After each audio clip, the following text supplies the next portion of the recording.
Alright, I'm not sure what's going on here.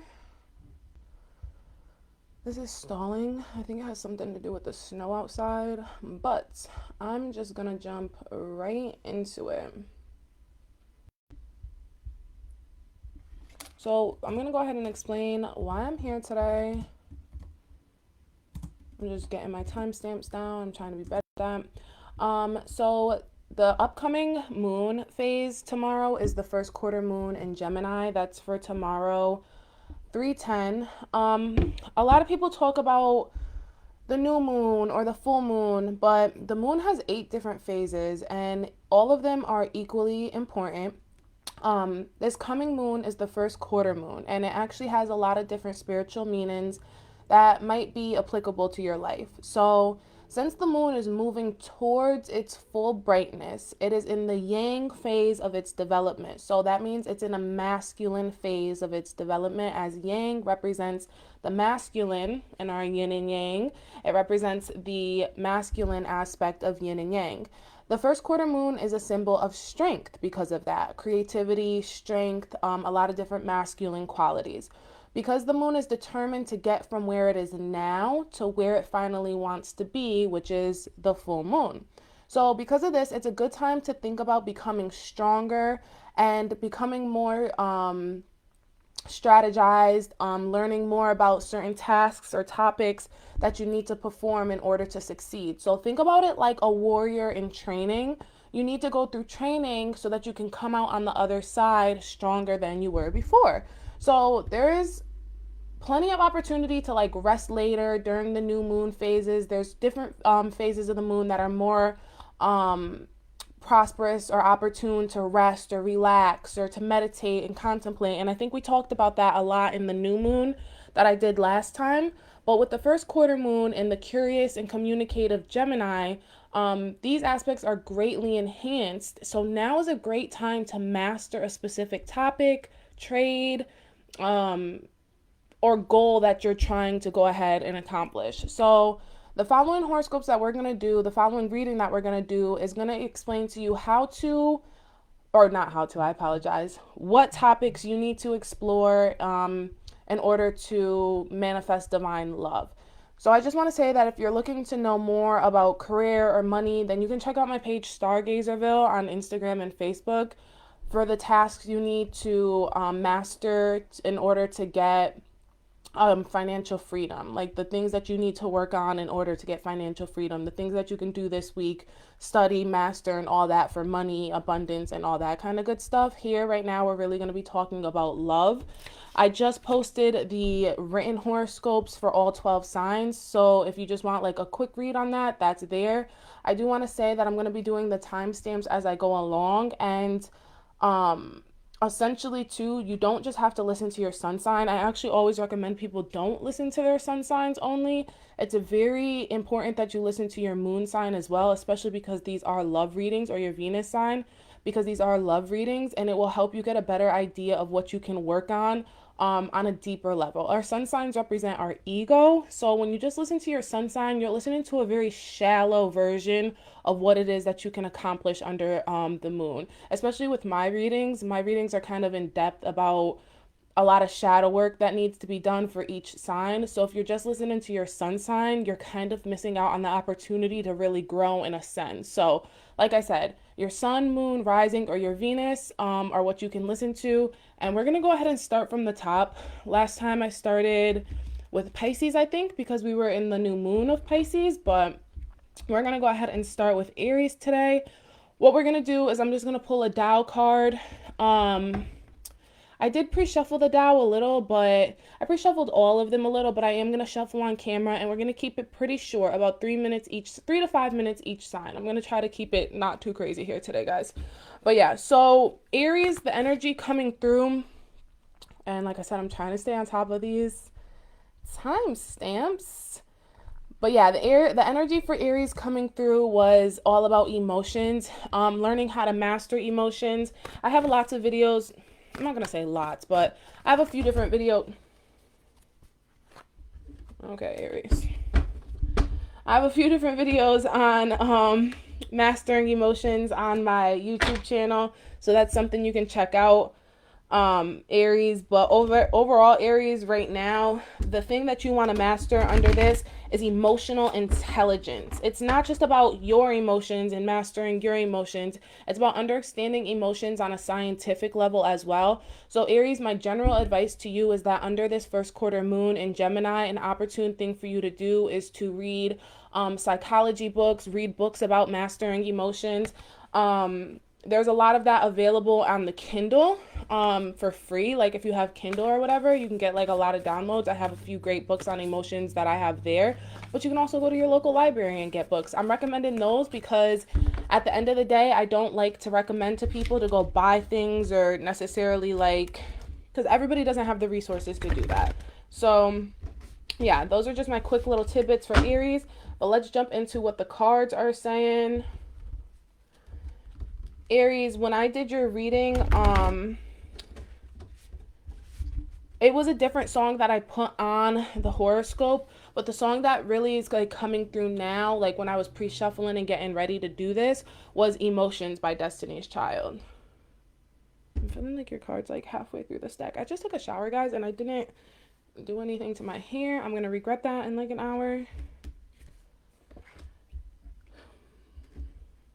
All right, so the first card coming through here for you, Aries, is the Cauldron, which is inner alchemy, mastery, spiritual renewal, consecrate, contain, rejuvenation, and discerning wisdom. So it kind of reinforces my horoscope that I did, right? Because it is about mastery, right?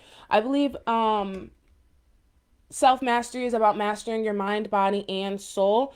In some cultures, it's mind, body, soul, and emotions. Because in some cultures, they don't recognize emotions as being a part of any of those three aspects. They recognize emotions as being its own separate part. So Aries, it's very important to understand that your emotions are a part of you. They're a part of who you are, the makeup of your whole being, right? We're not just our bodies, we're not just our minds, and we're not just our souls, and we're not just our emotions. It's a combination of the four, or, you know, depending on what spiritual practices you look into, the three, doesn't really matter. But the point is mastering emotions is very essential to growth. In order to accept divine love and in order to understand divine love, we have to master our emotions and master our ability to feel, right? Feelings are natural, and they're very natural. They're a natural phenomenon that occurs in the universe on all levels, not just in human beings. Animals have emotions. It may be hard for some people to understand, but scientifically speaking, the elements of the world have emotions. Rivers have emotions. Mountains have emotions. Emotions literally, quite literally, means energy in motions. The etymology of the word literally means energy in motion. So because we are kinetic beings, we have kinetic energy, we are never at a resting state. And this is what I'm kind of saying, Aries, is that you have to understand this scientifically. Emotions are not an unknown phenomenon that just occurs and nobody understands them. There's actually very scientific reasons as to why everybody and everything has emotions. If it weren't for emotions, then things would become stagnant. So energy stays in motions in humans constantly and consistently because, like I said, we're kinetic beings and we can never scientifically be at a resting state. In mountains, the rivers, these things, we see emotions even now. We see the snow comes. After the snow, the sun will come out and it will melt the snow. This is energy in motion, creating a cycle, and this cycle helps the earth stay in balance.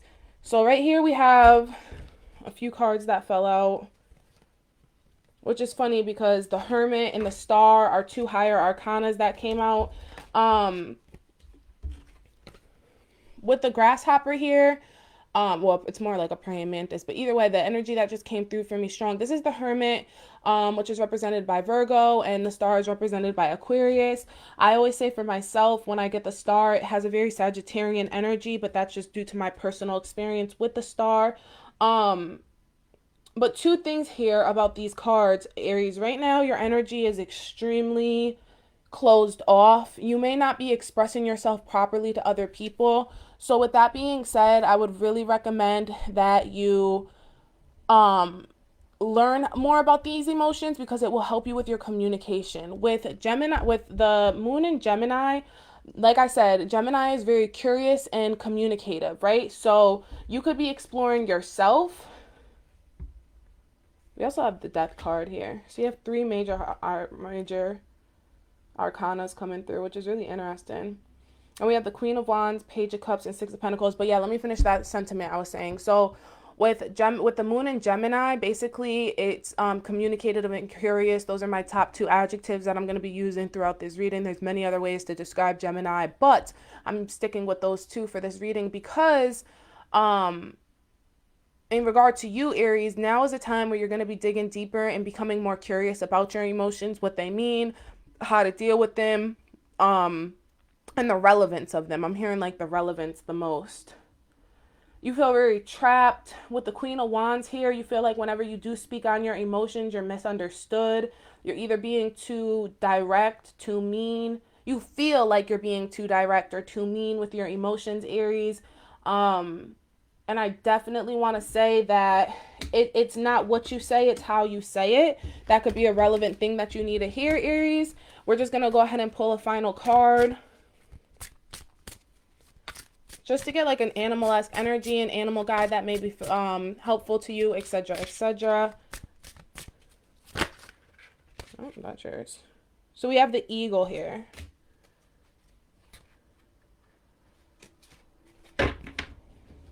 So the number on this card is 36. 3 plus 6 is 9. 369 is a very relevant pattern in numerology. If you're interested in learning more about that, you can definitely hit me up for a personal reading or just reach out to me in my inbox and I'll explain more about that. I'm not going to get too much into that now. But with the eagle here, my biggest thing that is coming through for you, Aries, is like feeling hunted, feeling... I'm trying to look for the word. The word I'm looking for is what is that word? When animals are like at risk of being hunted continuously, when they're at risk of being, you know, becoming extinct. You feel as if, especially like I'm hearing, I don't know if you're a Black woman or you're a woman who's in urban culture, a person of color. My biggest thing that's coming through for me, Aries, is especially Latino, Black, African American. I don't really like to use the term Black, but it does help sum up a portion of people of color. But I'm hearing that you just feel as if it's like the angry Black woman syndrome. It's like every time you speak, you feel as if you're getting boxed into this this label of being angry and overly emotional, when in reality you're actually probably like extremely like you have not only reasoning for your emotions, but it's probably more reactions than action. You're reacting to a lot of the things that are happening to you or around you. So you feel justified in your emotions, but the world doesn't see it like that. So because of that, it's coming off as very misunderstood. So yeah, my advice to you, Aries, overall is back to the main part, is kind of coming back to originally what I was talking about, Aries, that you really just need to master emotions and learn more about emotions on an analytical level. I always like to tell people that spirituality is great. That's amazing. But at the end of the day, there has to be critical thinking, right? You can't always react to everything that happens. Sometimes you have to act on things before you're reacting, right? So if you feel as if you're reacting to a lot of things in your life, the question isn't, are your reactions suitable? Are your reactions adequate for what's happening to you? I can probably tell you right now that they are, but the truth is that the more you get to know your emotions, the more you get to know about emotions analytically, the more you realize that there's more you can do to act on your emotions and act on the behaviors that are happening around you, or the circumstances that are happening around you. And avoid having to react, right? You want to be proactive, not reactive. So that's going to be my closing message for you, Aries. And we're just going to go ahead and move into Taurus. All right, Taurus. So the biggest thing that was coming through for Taurus energy was being loyal to the self.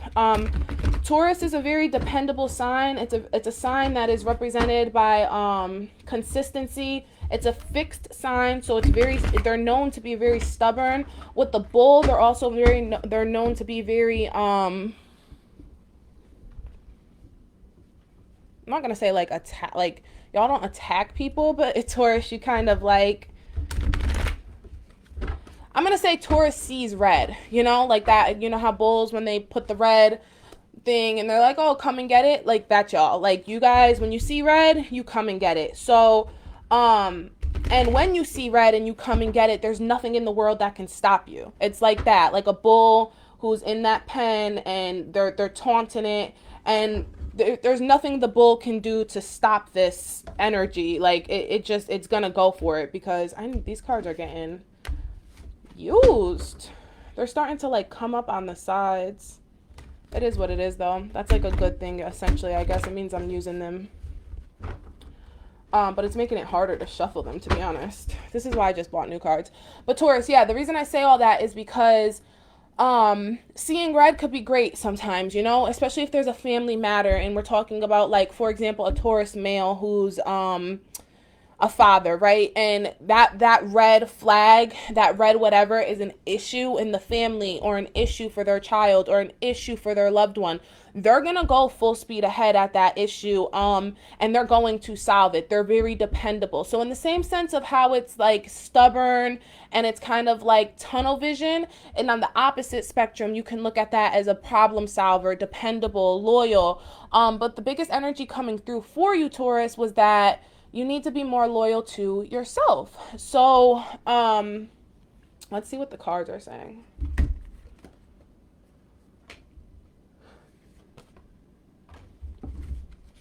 All right, so 2 cards came through here, which I think is funny because they're kind of polar opposites of each other. It's exactly what I was just talking about how there's a positive and negative aspect to your behavior.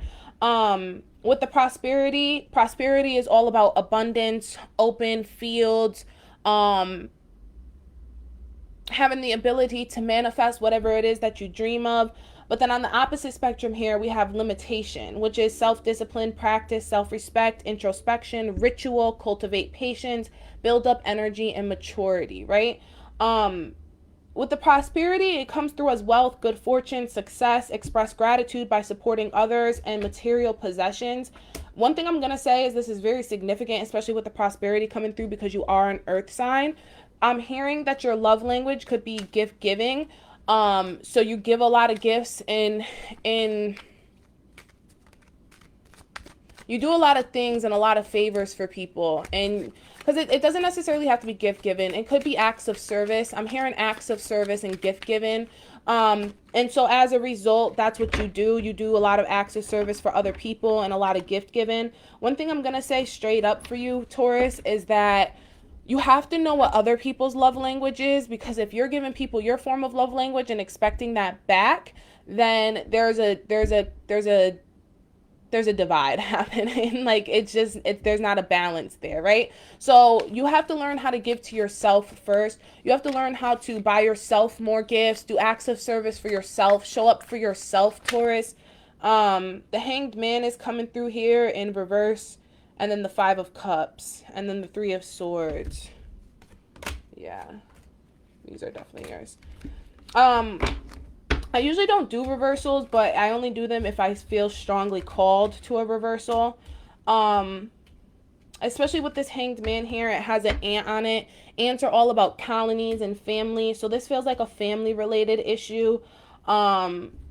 Especially with the 3 of Swords and the 5 of Cups here. These are all about not letting go of dead relationships, not letting go of situations that no longer serve you, behaviors that no longer serve you. So Taurus, really what I'm hearing the most is like you're holding on very strongly to situations, people, places, things that are just they're not paying you at your fullest value. 9 of Cups, all that glitters is not gold. And I think that's funny with the prosperity here, because essentially it's like you think that prosperity lies within helping others. This lighting is not good. Doesn't matter. You think that prosperity lies within helping others. You think that if you help others that you'll receive abundance back in your life at some point. Now, I'm 100% a believer in that. Putting out, it's kind of like karma, right? If you do good for others, others will do good for you. But the issue is that Taurus, when you do good for others who are undeserving and unappreciative, you're actually draining yourself. So you need to learn how to cultivate self-respect, how to cultivate loyalty for self, how to put yourself first. You can't fill other cups until your cup is full. You have to learn how to build up an energy of love and self-love before you go off and you do these things, because really you're not building good karma, you're actually building bad karma for yourself. Because when you give so much to other people, I forgot to grab my charger.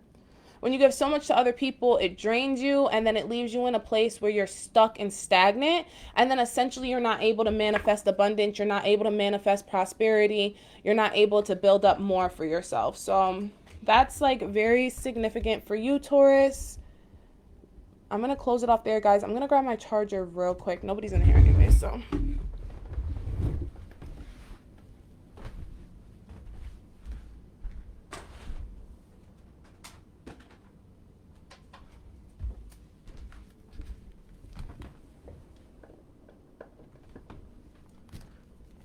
I don't know what y'all just saw.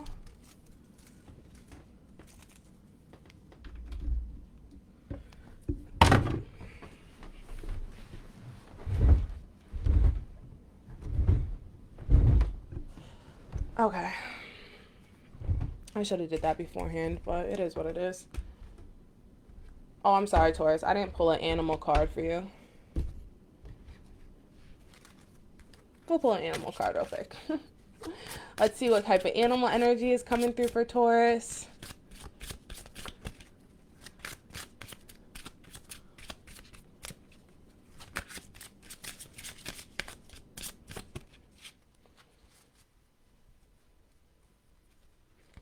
The frog is here, but I'm going to keep shuffling because I'm not quite sure if that's yours, Taurus.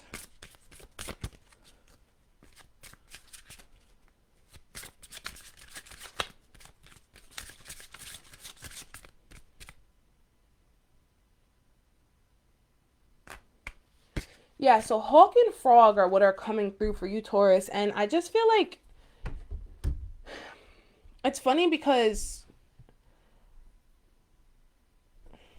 okay, so frog energy is coming through as is strongly coming through as the frog is an animal that goes between water and land. So what I'm hearing for you, Taurus, is that because you're an earth animal, and like I said, a frog is an energy that can go between earth and water. I'm hearing that you should check your to see if you have water placements or see where your water placements are. For some, what I'm hearing is that there's going to be strong water placements and there's a need to understand the softer side of yourself, because I feel like that's ignored. On the flip side, for those who are missing water placements, they don't have strong water placements at all. I'm hearing that you need to learn how to tap into a more sensitive side. So the frog energy knows how to go back and forth between these two elements. And what I'm hearing for you, Taurus, is you're kind of stuck on land. You're stuck in this earth element. Your energy is dry and your energy is very, you need water. You need literally, like, Taurus, advice I can give you is to literally like take baths, take showers, spend more time giving to yourself. When it was talking about building up the energy, you can very greatly build up that energy in water.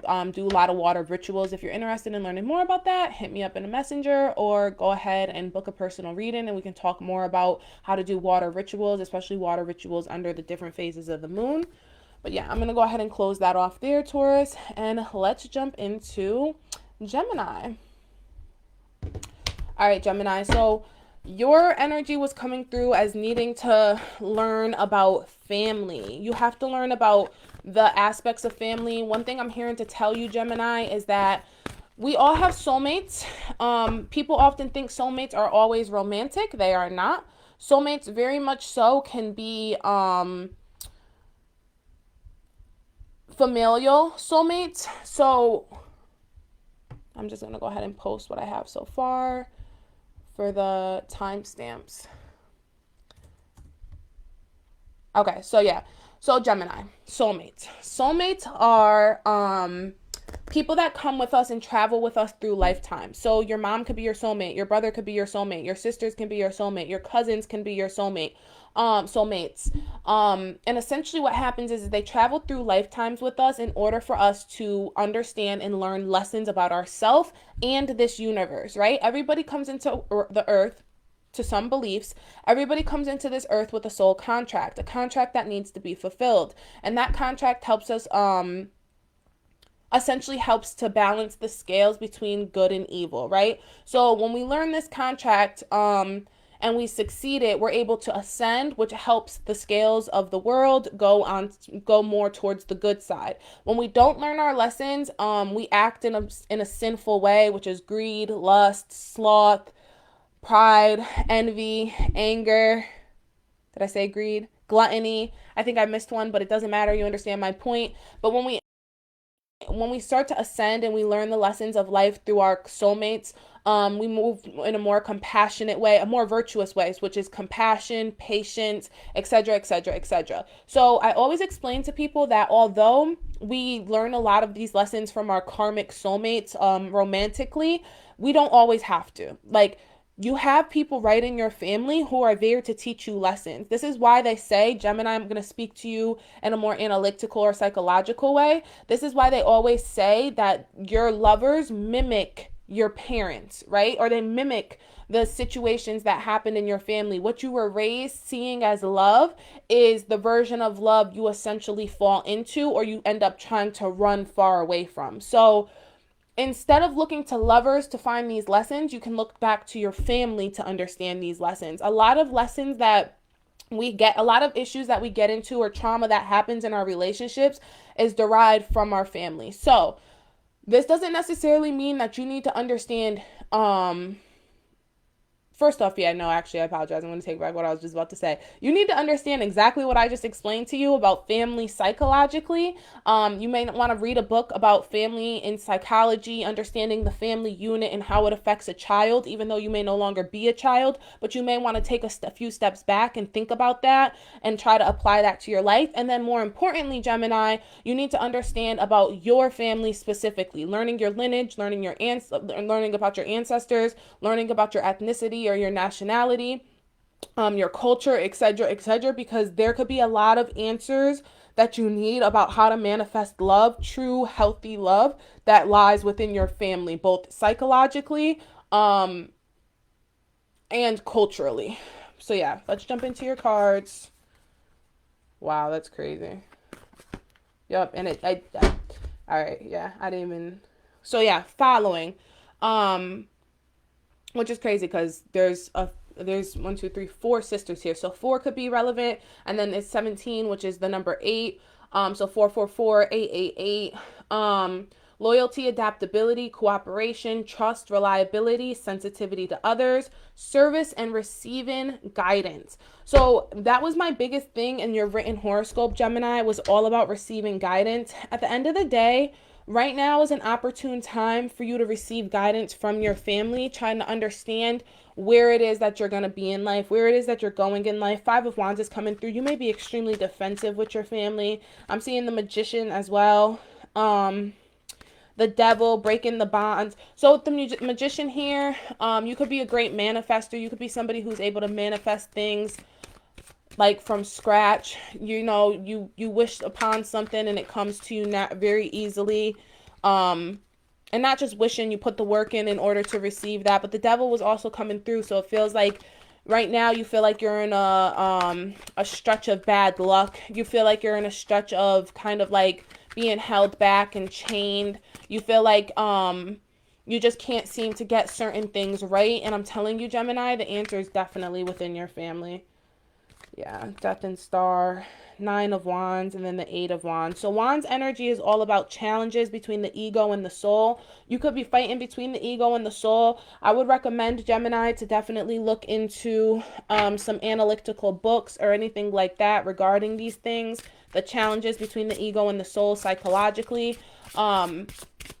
It could be that you're very stuck in, especially with the moon in your sign. This is like coming up in your sign.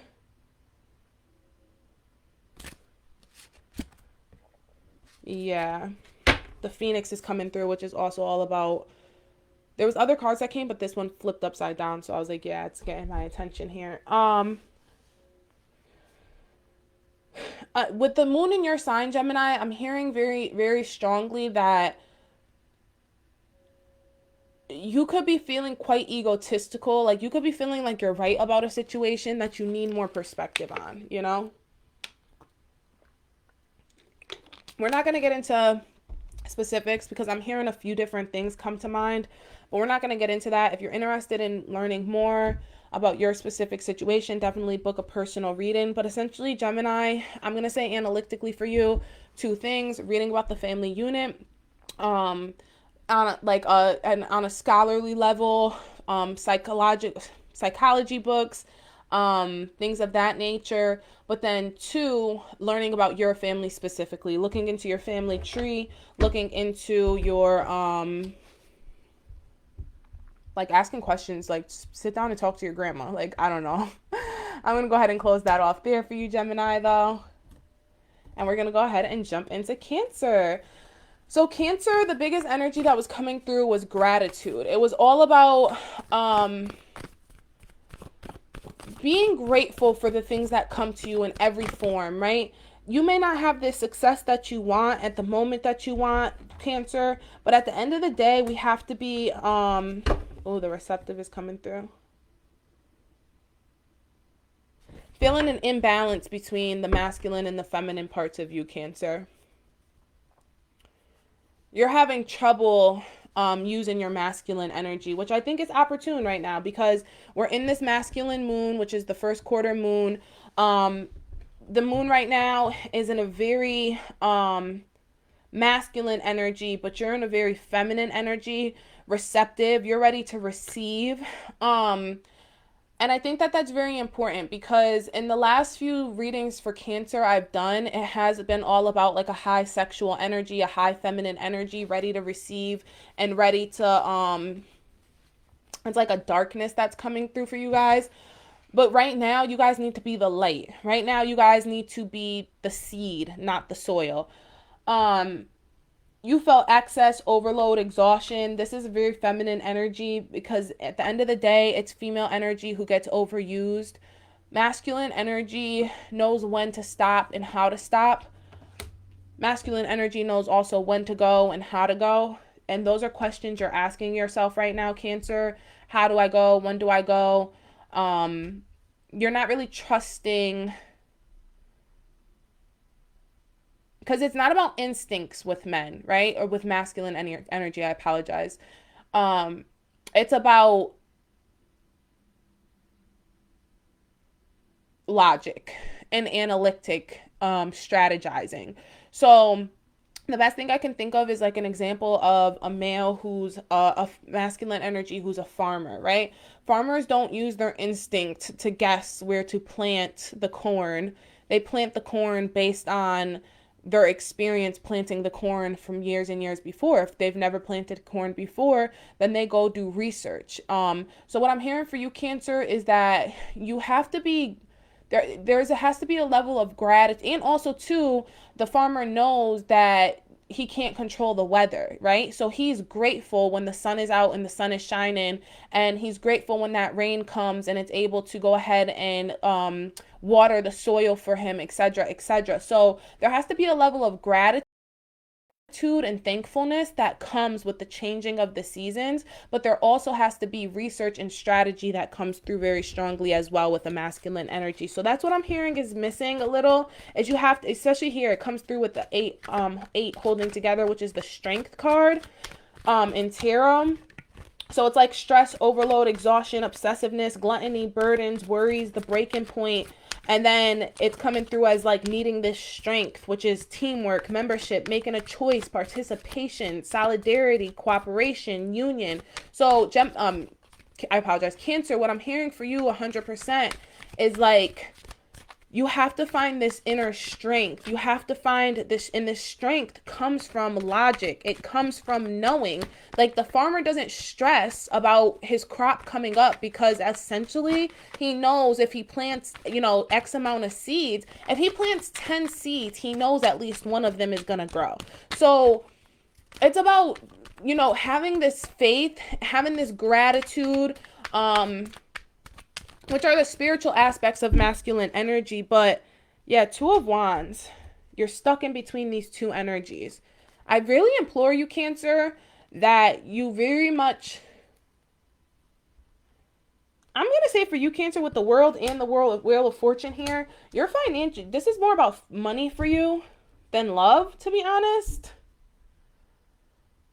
But it could be that your money is holding back your love because you're so unsure about where you are in your career and where you are with your purpose in life. You're essentially not, you're misusing your feminine energy when it comes to being in love. Yeah, so what I'm going to say for you, Cancer, is you have to really look into your masculine energy, look into strategizing, look into like, what I'm hearing is if you're starting a business or anything like that, business plans, marketing plans, social media strategizing. I'm going to say I have a social media strategizing reading. It's called The Magician, where we would talk about what's your career path, how you get on it. Or I apologize, or my fairy godmother reading. So the fairy godmother or the magician would really help you understand like how to make a plan for social media, how to strategize, how to market, how to promote yourself. It's coming off as you don't have the confidence or the inner strength to go ahead and market this idea, this product, this service, this career path, this hobby you want to turn into money. And because you're lacking the confidence and the inner strength within your ability to manifest abundance for yourself, or financial freedom for yourself, you're coming off as closed off, jealous, bitter, what's the other word? Obsessive about your love relationships, right? A lot of the times what happens is if we can't control our money, or we can't control our eating, we can't control these things, or I apologize, we can't control our money, we tend to go into different places of our life and try to exact control. So like with our eating, with our love lives, and that type of stuff. So kind of your partner, your kids, your family could be getting the brunt of your inability to manifest abundance. So yeah, my magician reading and the fairy godmother reading. The fairy godmother doesn't necessarily say reading because it's more of an analytical reading. It's not, I don't sit there with cards. We go through and we do it analytically and logically about what is best for your business. So yeah, that's something you might want to look into. I'm going to kind of read yours from the book real quick. So the Heron, wow. The Heron is independence, self-reliance, boundaries, exploration, self-esteem, and balancing multiple tasks and dignity. Yeah, Cancer. Heron is all about independence and all of its trappings. When Heron arrives with messages, she's letting you know that you got this. In order for you to soar to the heights that you were born to, take care that you also stay grounded. Only then will you be able to reach your potential. Find your boundaries. Do not let others take advantage of you. When you start to whiffle waffle with others, take it as an opportunity to look deep into what about you is unwilling to keep healthy boundaries. Heron brings lessons that can be challenging, but on the other side is a freedom and peace that is priceless. What did I say? You're looking for that financial freedom. You're looking for freedom, peace, in your relationships, in your love life. But you do have the 10, the Wheel of Fortune here, and the World. The World is in your hands, Cancer. You got this. You just have to be confident, self-reliant, and you have to build up on your self-esteem. I like that I used that word instead of like the words I was using. All right, so let's go ahead and jump into Leo. The general energy for Leo was faithfulness. So Leo is known to be like a Shango energy. I always tell the story of Shango. I'm not getting into it now, but Shango essentially overall was the male Orisha who was known to be all over the place. Sexually, he had a lot of sexual lovers. Leo is known to have a lot of different lovers as well. If you're somebody who's in a committed relationship, this doesn't necessarily mean that you cheat on your lover, but there is a line that Leo doesn't necessarily know how to like not cross, because cheating isn't just about physically having sex with another person while you're in a relationship. Cheating and betrayal comes emotionally, spiritually, and physically.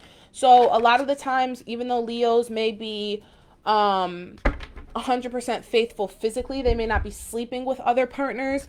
Essentially, it's like they do share parts of themselves with other people that they may not share with their partners, and sometimes that makes people feel uncomfortable. It makes them feel insecure. Now, obviously, your other people's insecurities are not your problem. I'm not going to sit here and say other people's insecurities are your problem, Leo, but what I am going to say is that if you want to be in a long-term relationship, monogamous, polygamous, polyamorous, it doesn't matter. There has to be an openness and an understanding. There has to be, yeah, 9 of Wands.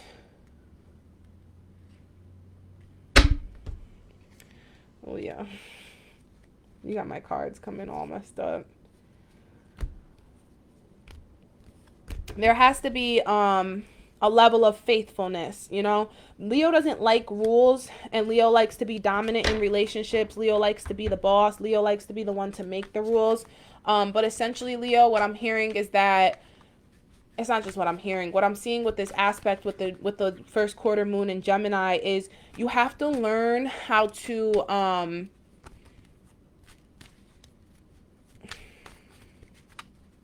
you have to learn how to submit to other people. You know, it's very hard for Leo to submit to other people. They very much like to be the dominant aspect in a relationship. 10 of Swords is coming through, and the 8 of Cups is coming through. A lot of Piscean energy, and then the Cobra is coming through. I think I'm going to go ahead and read, 6 of Wands as well. The 6 of Wands and the completion is coming through here. So, Leo, what I'm hearing is that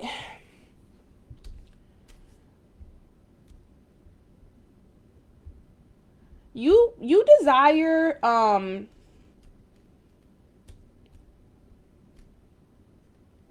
recognition, you desire understanding, you desire applause for some reason, you desire respect, essentially, is the biggest thing, and there's just a lack of it for you. And Leo, the reason there's a lack of respect for you is because you're desiring this respect, but you may not necessarily be giving this respect, because there's opposition here, and then there's the Cobra here. So it's opposite viewpoints, personal differences, a communication gap, disharmony, misunderstandings, and estrangement. It seems as if when people don't give you what you want, you abandon them. So you desire this faithfulness, this loyalty, like I said, these kudos and this acknowledgement and this understanding for who you are, this support for your ideas and your dreams and your future. But like, you're not necessarily providing that back. And when you don't get it, you just dip and go missing. And like I said, this, if you're in a relationship, Leo, this doesn't mean like you literally leave the house for 5 days. You could literally go missing spiritually, go missing emotionally, go missing, like you're there, but you're not there. So you always feel like you're at war with people. People always feel like they're at war with you, is actually more what I want to say here, because I don't think you feel like you're at war. I think you think you're handling things properly by taking a step out of it or taking time to gather your thoughts or things like that. But I think personally, from these cards, you're just scared of confrontation. And I think you're scared of yourself, because I think that you have a very angry side, Leo, and you're scared. Well, with Leo, it is the truth. Leos are very known to be explosive, to roar, to kind of like go crazy sometimes. So you get scared that you're going to be triggered. But essentially, I need you to understand, Leo, that other people can't trigger you. Not really. Like, if you want to get down to the dirt of it, you can only trigger yourself. So you need to be more proactive and not reactive. That was something I talked about with Aries. So this is coming through as like a fire theme here.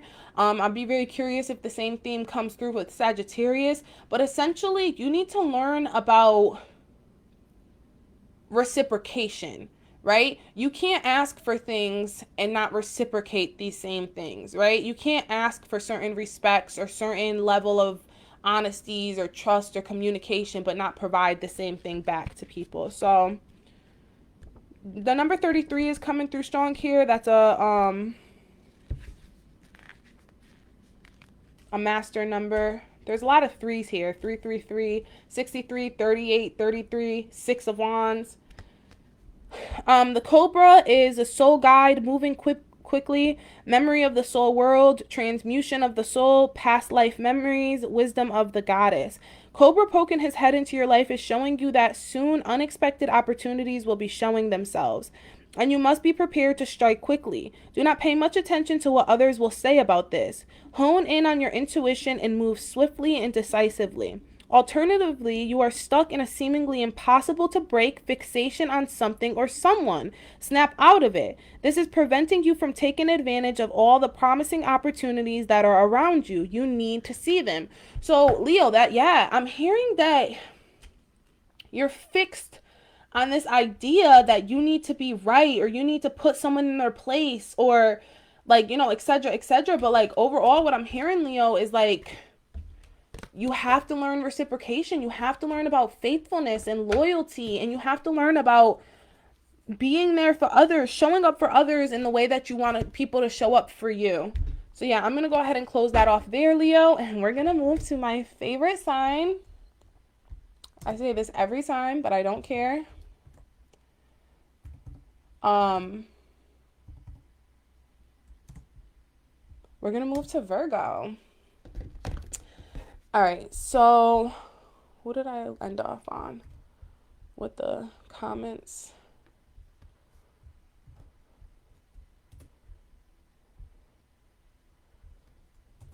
Yeah. All right, so we're currently on Virgo, just in case anybody wants to know where we're at.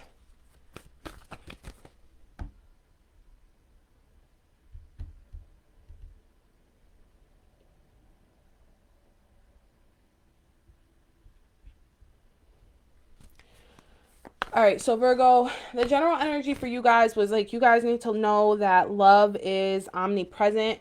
Love is always around. It is always active. It is always present in our lives. I'm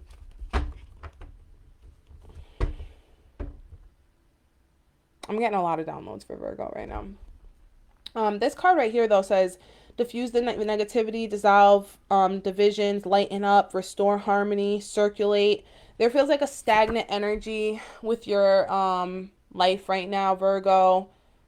I hate that this lighting is so bad. Feels like a stagnant energy with your life right now, Virgo. Traveling, adventure, movement, coping with unfamiliarity, a pilgrimage, aloneness, broaden your horizons. It seems like you feel very alone, misunderstood. But I think that's very important because it's like you ever hear, I'm hearing the Lana Del Rey song where she talks about she moves, but you can't run from yourself. It's like you can't, no matter how far you run, you're still always going to have these emotions of sadness and loneliness. No matter where you go for travel, no matter what you do for a good time, it's like escapism, right? There's a difference between traveling and escapism. What I'm hearing is that you are going through this flighty energy where you want to change something so bad that Knight of Swords is coming through. Yeah. In strength. I'm going to leave these out. You want to change something so bad that you're willing to stop. The Chariot is here. You guys are trying to be on the move, Virgo. It's in reverse though. Like you guys feel stagnant, and then this is the Strength card, and on this Strength card it's represented by a bull moving. Like literally moving, having a carriage full of things that they're moving, Virgo. Um, Five of Pentacles, being left out in the cold. Virgo, you feel like somebody's abandoned you. You feel like they left you. There's a communication that you want to have with somebody that's not occurring, not to your liking. And as a result, it's like you're doing a different escapism, sex, drugs, alcohol, rock and roll, overworking, feeling defensive because you're getting communication from people, places, like from people that you just don't want to communicate with. So you're being very defensive and kind of like very standoffish and very rude to these people because they're just not who you want to talk to. A lot of 5 energy here. There's you're looking for a change in your life. You're looking for a movement, but you feel so stuck. You feel so alone and you feel so stuck. The reason your horoscope was what it said, Virgo, was because you guys are feeling this way, and I didn't really realize it to this extent when I did the written horoscope. But Virgo, this is why you need to learn more about omnipresence. You need to learn more about divine love. Agape is what the Greeks call it, is that love is divine because it is created from the divine creator, which is God. So, and we are made in the image of God. If you don't want to think about this in God aspect, think about this in earth aspect. The earth is a bigger phenomenon, right? It's something outside of ourselves. It's external, it's huge. We don't know essentially, I mean, I believe in God, but we don't exactly know who created earth, but we are quite literally made up of the earth. That's a beautiful thing. So there is literally pieces of earth within us, pieces of the stars within our DNA. And this is a very beautiful thing to think about philosophically wise. I'm a Sagittarius, so I'm all about philosophy, because if it's not, it doesn't necessarily always have to be about religion, but even in philosophy, right? We are quite literally made of the earth, made of stars. We're 70% water. The earth is 70% water. These coincidences help solidify the fact that we are beings who are surrounded by love. The earth was made with love. It wasn't made with hate or fear or anger, or else it wouldn't have been created to this extent. Like, that's philosophically, strategically, logically, analytically, that doesn't make sense. Like, the earth is not an evil place, essentially. The earth is a loving place. There are evil things that happen on earth or happen within the creations on earth, but earth itself, God itself, himself, herself, whatever, are essentially loving beings. This is divine energy, divine love. And we talked about energy with the Aries. When I talked about Aries, emotions is literally energy in motion, right? So when we're talking about the emotion that love, that the earth was created in, that you were created in as a human being, you were created in a loving energy, right? When people make babies, what do we really call it? We call it making love. So essentially what I'm trying to say to you, Virgo, is that if you can philosophically wrap your head around this, if you can analytically wrap your head around this and learn more about love, being made in the image of God, being made in the image of love, then you will understand that you are never without love. You are never truly alone, because love is omnipresent. Love is always present. Love is an energy. It's a phenomenon.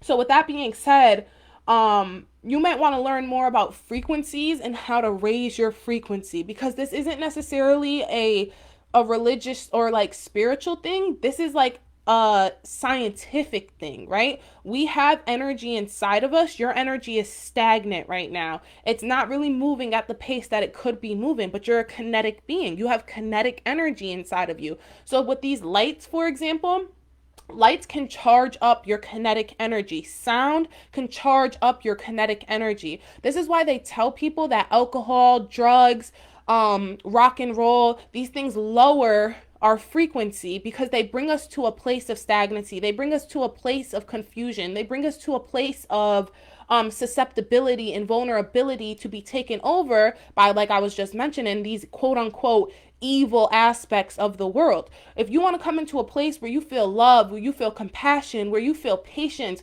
where you feel loved by yourself and by others, you need to raise your frequency. And the way you raise your frequency is by realizing that love is at your fingertips. You have the ability to turn on your light. Like, think about this like in a sense of depression. If you're feeling depressed, at the end of the day, depression is 100% a solidified mental illness. Yes, check that. I'm not taking from that in any way, but essentially, Virgo, you have the choice to turn on your lights, open up your windows, get some fresh air, take a walk, which, by the way, are all very, very, very known scientific ways to change the symptoms of depression. So that's what I'm hearing is like, if you're in this, you're depressed, you have to think about it like a balloon.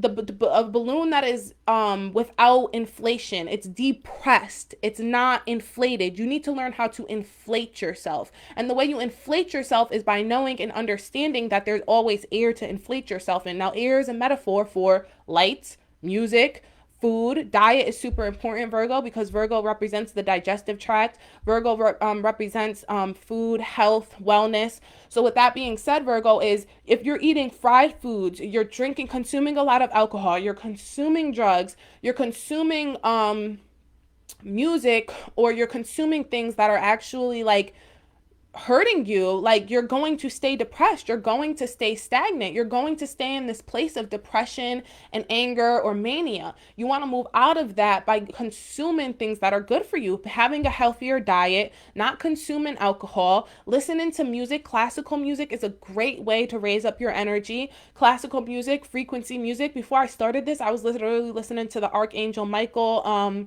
clearing subconscious energy music. It's frequency music on YouTube. You can find lots of different frequency music on YouTube, Virgo. I feel like I just got attacked right now spiritually real quick. Like a Virgo is watching or gonna hear this and just like, I don't know, I just feel like somebody's like literally thinking about me. But yeah, so anyways, the point is yeah, you have the ability to raise your energy. So let's pull out a animal card here. Like I said, lots of 5 energy. So you're looking for a change. And I just want to say, Virgo, you need to be the change that you want to see in this world, right? Don't expect somebody else to come and contact you and just like change it all. If there's something you want right now out of life, you have to go and get it. So the giraffe and the fox are coming through here. The dolphin is here too, 12 energy. Yeah, so Virgo, your giraffes are actually all about, giraffes, I don't know if you know this, but giraffes are monogamous creatures. So there's a true love or a love that you're feeling extremely distant from, Virgo. It could be love from self. Okay, so this is funny. First off, giraffe is coming through as an earth animal in the book, and it says sees far into the future, ability to reach things that are unreachable to others, communication, intuition, and ability to remain above chaos. Giraffe points out that deep in your heart, you knew some of this already. Your intuition and foresight, even though you may not be able to explain why you knew this, you did. Listen to your gut. You are also being asked to search your heart and gut or your discernment to see how things feel to you. If it feels good, move forward. If something feels off, search to see if there is a hidden fear. If there is, look to healing that fear. If not, listen to that small voice telling you to look at another direction. I think that's exactly what I was just talking about, Virgo. If you're feeling depressed, if something feels off, look to a different direction. And I'm sensing a lot with this, me saying like this love out, like you not knowing how to tap into loving energy and whatnot. It's debilitating you from getting a partner. I've been saying this whole reading, you feel at distance from a partner. So, or somebody you perceive as like the one, or I don't know how to explain it. I really don't, because I'm sensing for some that you're with this person, and I'm sensing for others that they're far, far away, like quite literally far, far away from this person. And I just want to say, if you want specifics on that, book a personal love reading. They're only $33 right now, Virgo. But Yeah. And it's funny because this is coming off as Earth and Air. And we're in Gemini. We're talking about the Gemini first quarter moon. So let's talk about this. So the fox aspects are shapeshifting, cleverness, observational skills, cunning, stealth, camouflage, feminine courage, invisibility. Oh, I love that. Because what am I talking about? Omnipresence, invisibility. Love is invisible, but it's always there. Like the air. You can always breathe air, but you can't see it, right, Virgo? Just saying. Ability to observe the unseen, persistence, gentleness, and swiftness. When Fox bounds into your life, she is showing you that you have the ability to solve any problem. Use all of your skills to find the answer. She can lead you to a new way of seeing the solution. Wow, this is all about seeing things from a different perspective, which I love because Virgo, that's literally what I was just saying this whole time. Have patience and do not rush the answer, but stay quiet until you are sure you can solve the problem. Gather all the information you need. You will see the issue for what it really is, to see behind the masks and illusions. Sober up. Sober up. Look at things from a different perspective. I'm going to look at the dolphin because the dolphin came through.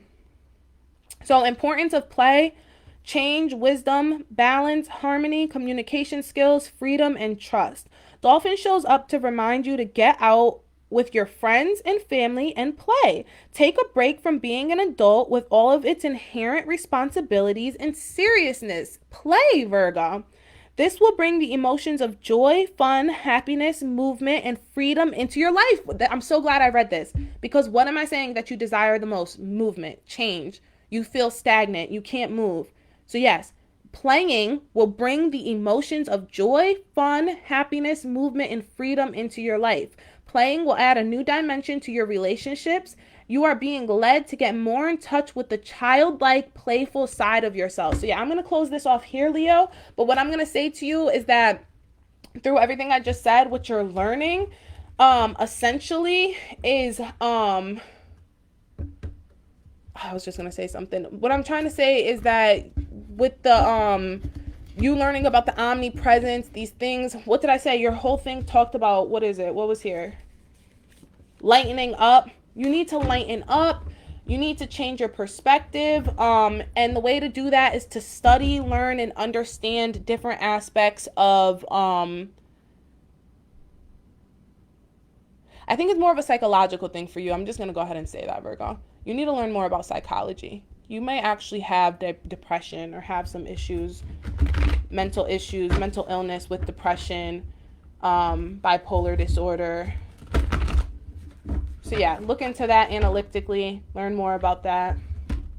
I'm going to close it off there because I'm getting a lot of messages about Virgo and it's kind of throwing me off. I'm not going to lie.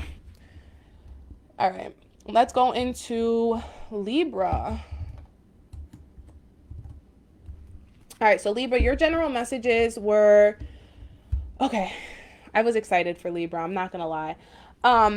Libra, your general messages were learning and understanding the differences between romance and love. There is a danger of romance. Romance and love are not the same thing. I know this is very hard for Libra to understand because Libra is all about romance. You're ruled by Venus.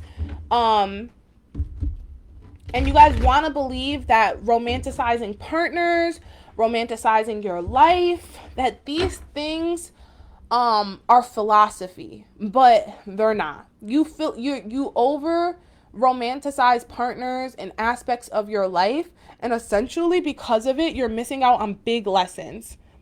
If you're looking for Aries, I apologize. I didn't see this at first, but if you're looking for Aries, I did do Aries already, so you can go ahead and jump to the beginning if you want. But yes, so Libra, yeah, you're over romanticizing partners.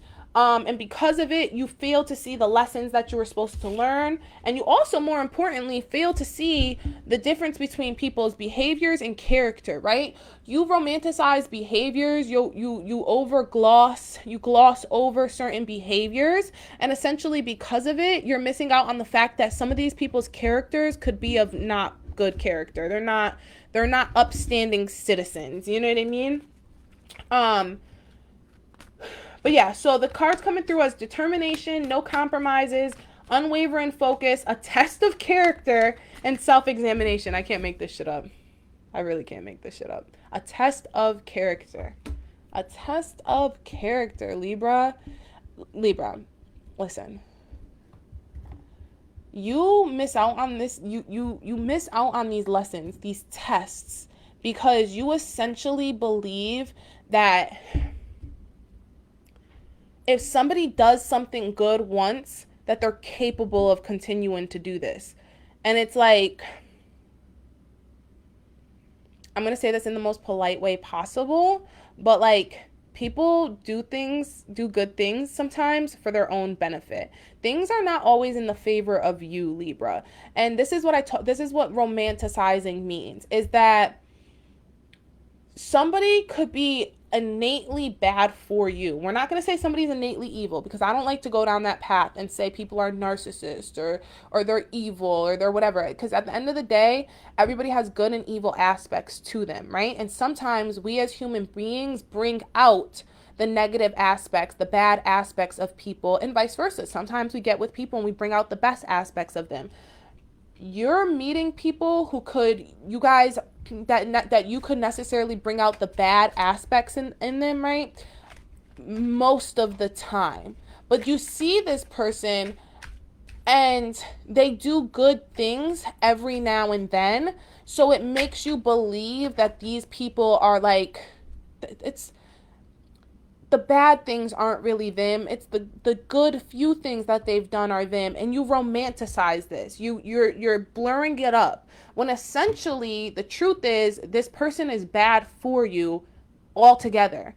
And essentially you're romanticizing and glossing over the fact that this person, if we're going to scale it, because Libra is all about the scale, you're literally represented by the scale. If the bad times are outweighing the good times, wait, no. I don't know how. I think I'm getting this analogy wrong in a sense, like when I actually do it like that. No, yeah, because when something, this part is outweighing it. Like, so it's like, it seems like this is good because it's up, but it's not, because this is heavier. This is heavier. This is scaling you down. It's bringing you all the way down, right? That's what I'm trying to say. If the good times are outweighing, if the bad times are outweighing the good times, then they have to go. You can't keep romanticizing it or giving people chances or saying it's not a part of their character or etc., etc. At that point, I don't even care about the whole behavior and character analogy. Essentially, what I'm trying to say to you, Libra, is if the bad times outweigh the good times, then this is not somebody or something that you need in your life. And it's not something that you can philosophize as being like withstandable. You can't keep tolerating this behavior because you believe that good times are gonna come. It's like a roller coaster, you know, ups and downs, ups and downs. Let me just say it that way, right? If you're having more lows than highs, then there's just no point. There's no point. There's absolutely no point, Libra. So yeah, the things coming through here are the Sun, the Knight of Swords, and the Hermit, and the Seven of Wands, actually. I saw the Sun, but I must have threw it back in there. Okay, so yeah, the Seven of Wands is exactly what I'm talking about, Libra. Literally, essentially, the Seven of Wands is like, you're on top of the situation, but like, you don't see it that way. You feel like you're in it. You feel like you're in this fight, this roller coaster. You feel like this is meant to be. You're learning a lesson here. You're learning about them and you're learning about yourself, and it all makes sense. Like, no, it doesn't. Get the fuck out. With the Seven of Wands, this person is essentially in a fight that they don't need to be in. Essentially, this person literally is showing up to a fight that they have no business in, that they need to leave. The Knight of Swords talks about messages, important letters coming through. With this black bird here, it also signifies the death card that is in this tarot deck, because they're very, very similar imagery.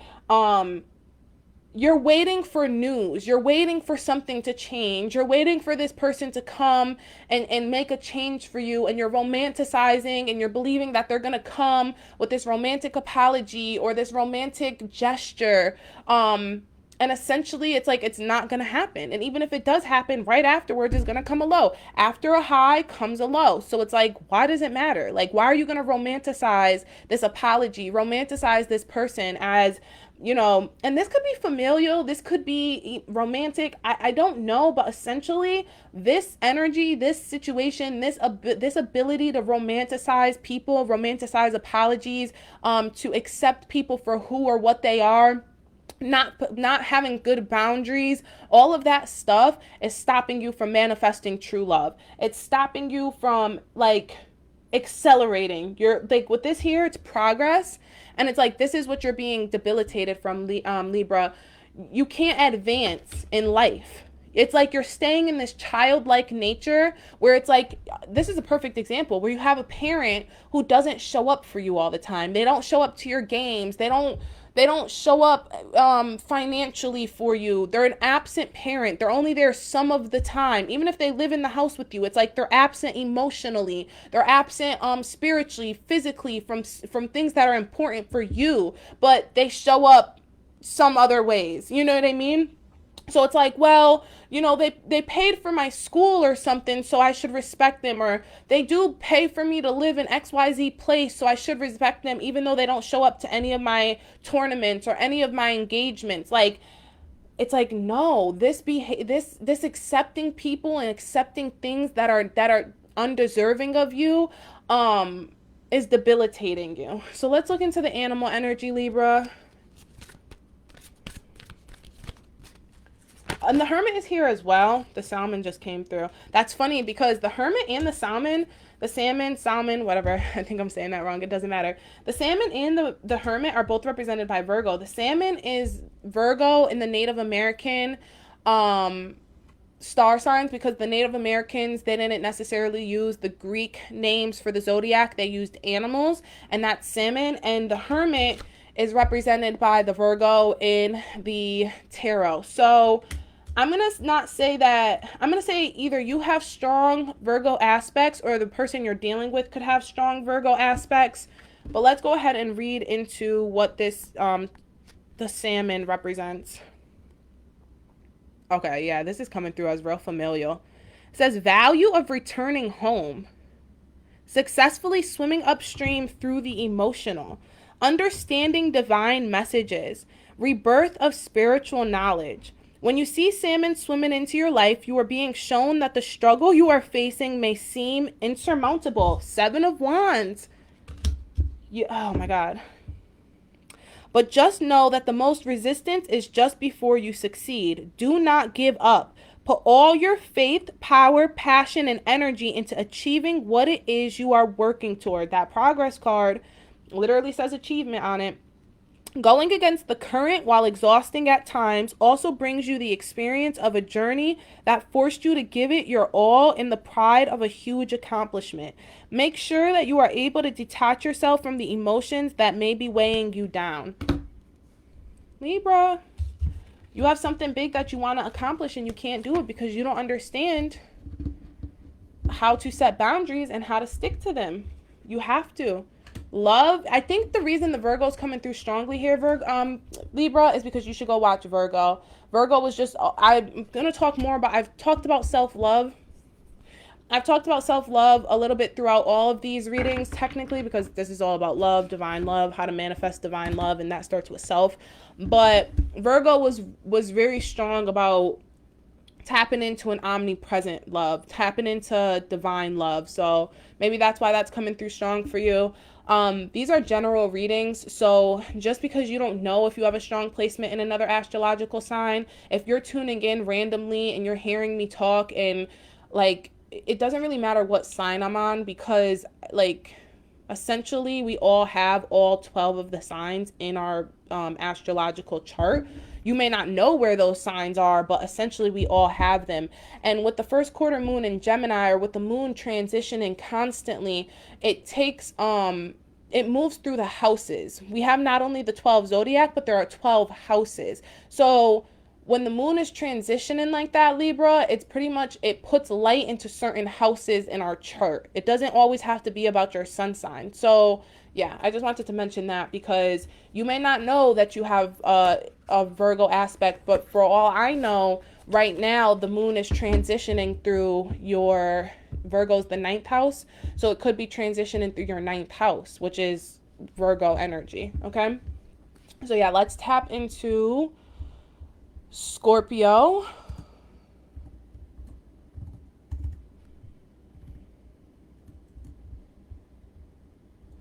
right. I'm just trying to stay on top of these timestamps, guys.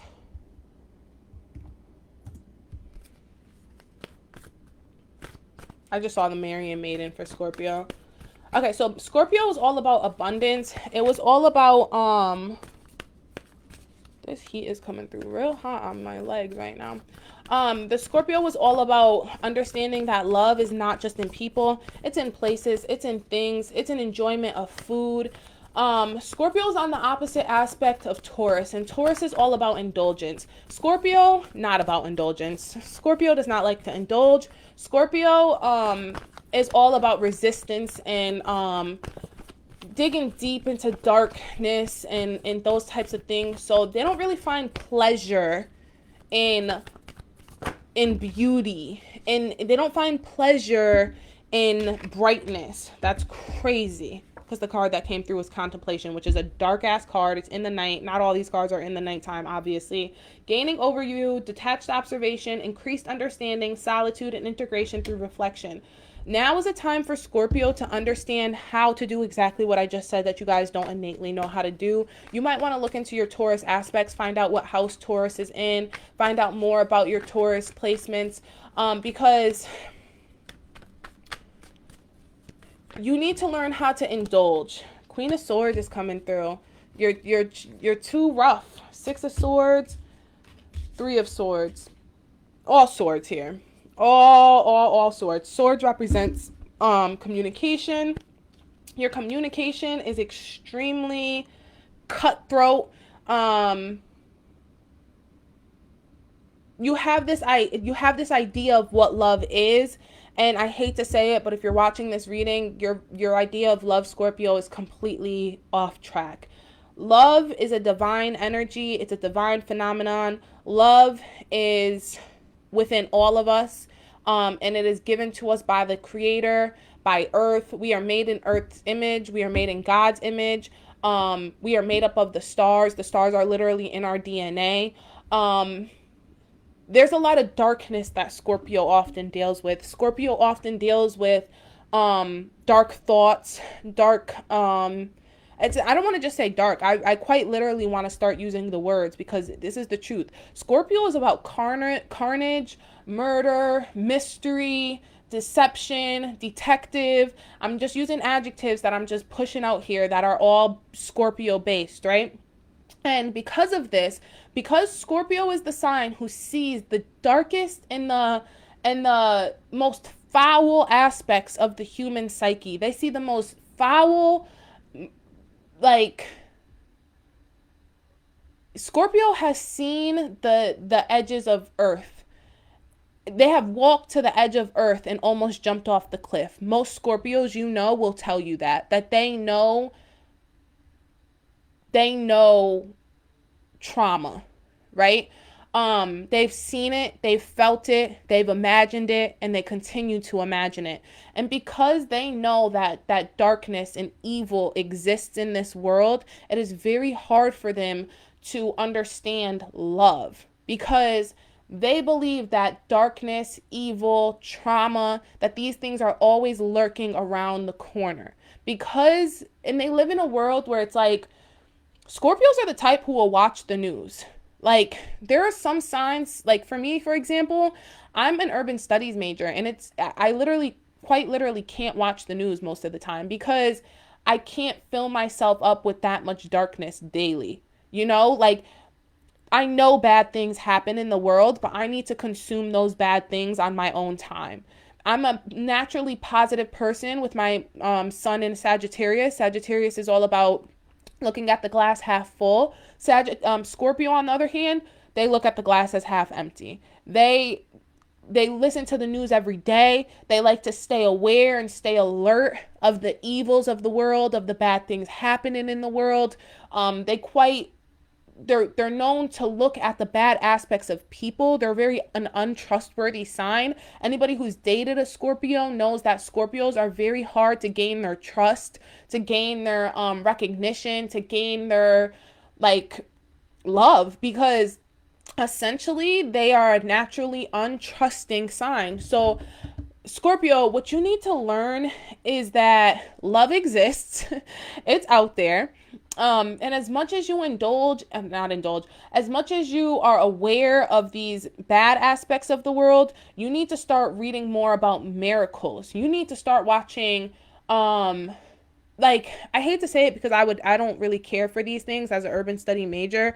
I don't like to tell people to, look for charities and stuff like that, because a lot of nonprofit organizations, especially in third world countries, actually hurt the third world countries economically. That's a different thing for a different story. But I'm using it as an example here to just say that in the same aspect of how Scorpio is the first person to tell somebody, like, like about water. They'll be like, there's people who have no water in Africa. There's people who have no water in third world countries. And they're always constantly talking about this reality where people are dying. It's the same aspect where you need to kind of go and watch, a miracle happening in those same third world countries. Those third world countries are filled with culture and love and family, tribes, governs.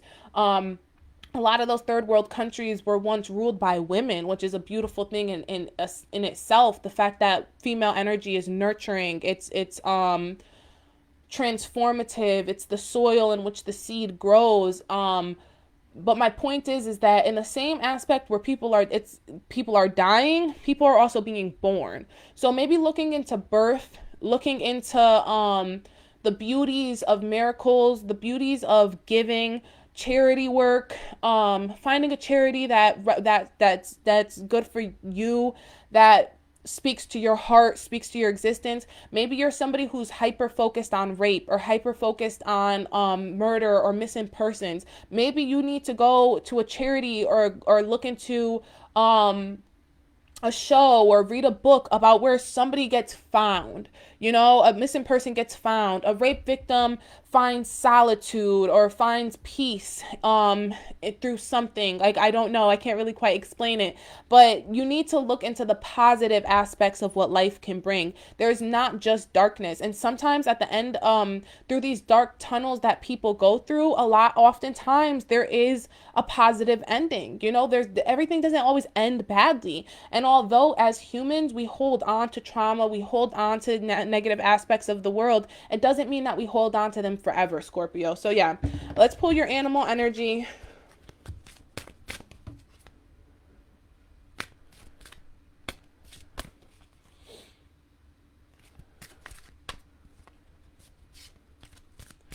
Yeah, I think I did well right there for Scorpio. Scorpio is really sometimes very hard for me, but because I'm such a positive person, but I think that I did that pretty clearly. 122, by the way, so a lot of 222 energy coming through for you, Scorpio, right now. Yeah, I'm gonna leave it here with this worm. I got told I was gonna keep shuffling, but I'm gonna stop there. Let's just read the 222 energy, and then the worm came through, which is 4. 4 is what's it called of 2. Okay, so what did I just talk about? The soil too. That's why it's supposed to stay. So regeneration purifies the soil, ability to find nurturing within the earth, camouflage, ability to wiggle out of difficult situations. When Worm wiggles into your life, he brings the message not to worry about a difficult situation. Access your deep intuition and follow your instincts. Spend time outside and give over your worries and troubles to the earth. Practice grounding outside with bare feet. It will work wonders on clearing clouds of worry of your mind. So yes, Scorpio, get outside, learn about the beautiful aspects of the world.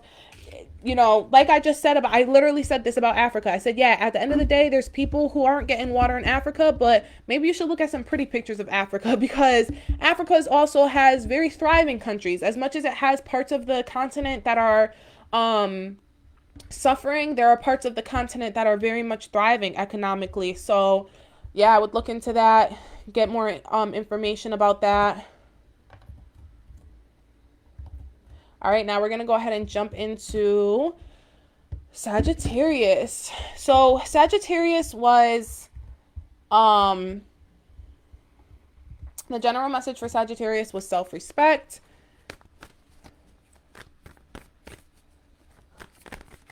So we're doing about 10 minutes for each, I guess.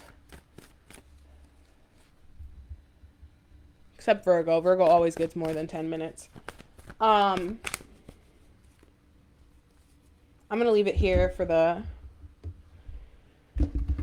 Sag. It's revolution, transformation, a radical change. Give up the old to make way for the new. You're stuck in your old ways. You're stuck in this old way. Oh, 10 of Swords just fell through. A relationship may have ended or is ending. Ace of Pentacles is coming through. The Beetle. Oh, Sag. And Ace of Wands. Aces are all about new beginnings. This is funny because the Fool and the Hermit are coming through. That Virgo energy is coming through strong this whole reading. I don't know why. Looking in the Tower and the Sun and the Knight of Swords. I'm going to leave these all. You could have recently went through a Tower moment. You may feel like a fool. You may have taken a leap of faith with a lover or a situation. And you're feeling foolish about this. As a result of a situation has ended. I'm not going to say as a result of what you did, but it's just essentially you took a leap of faith, but with the Sun here, the truth was revealed and it wasn't the truth you thought it was going to be. This caused the Tower moment for you. Justice and the Page of Wands are coming through here. And then the Chariot. I'm going to leave it there because that's a lot of cards. But Sagittarius,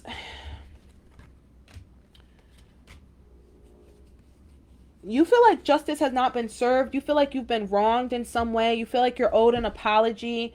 I just want to say here, though, that I talk a lot about this in my book, Lovesick. Closure comes from within self. Even if this person comes and apologizes to you, it's going to feel bittersweet. And I think I talk about that in Libra because there's a difference between romance and love.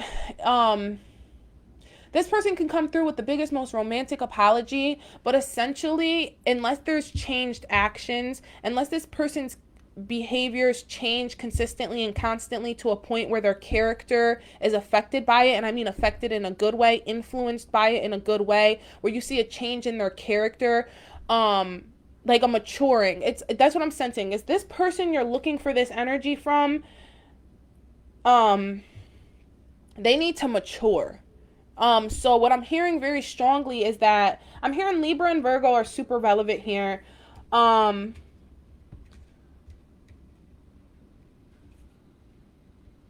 There's a new beginning on the horizon. It could be pregnancy. It could be a new creation of a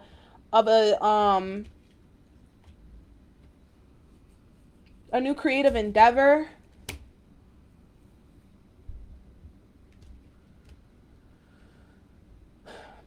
A new lover, because with the Sun, it's coming through as marriage. A new contract. Sag, the energy coming through here is very, you feel very heartbroken. You feel absolutely heartbroken.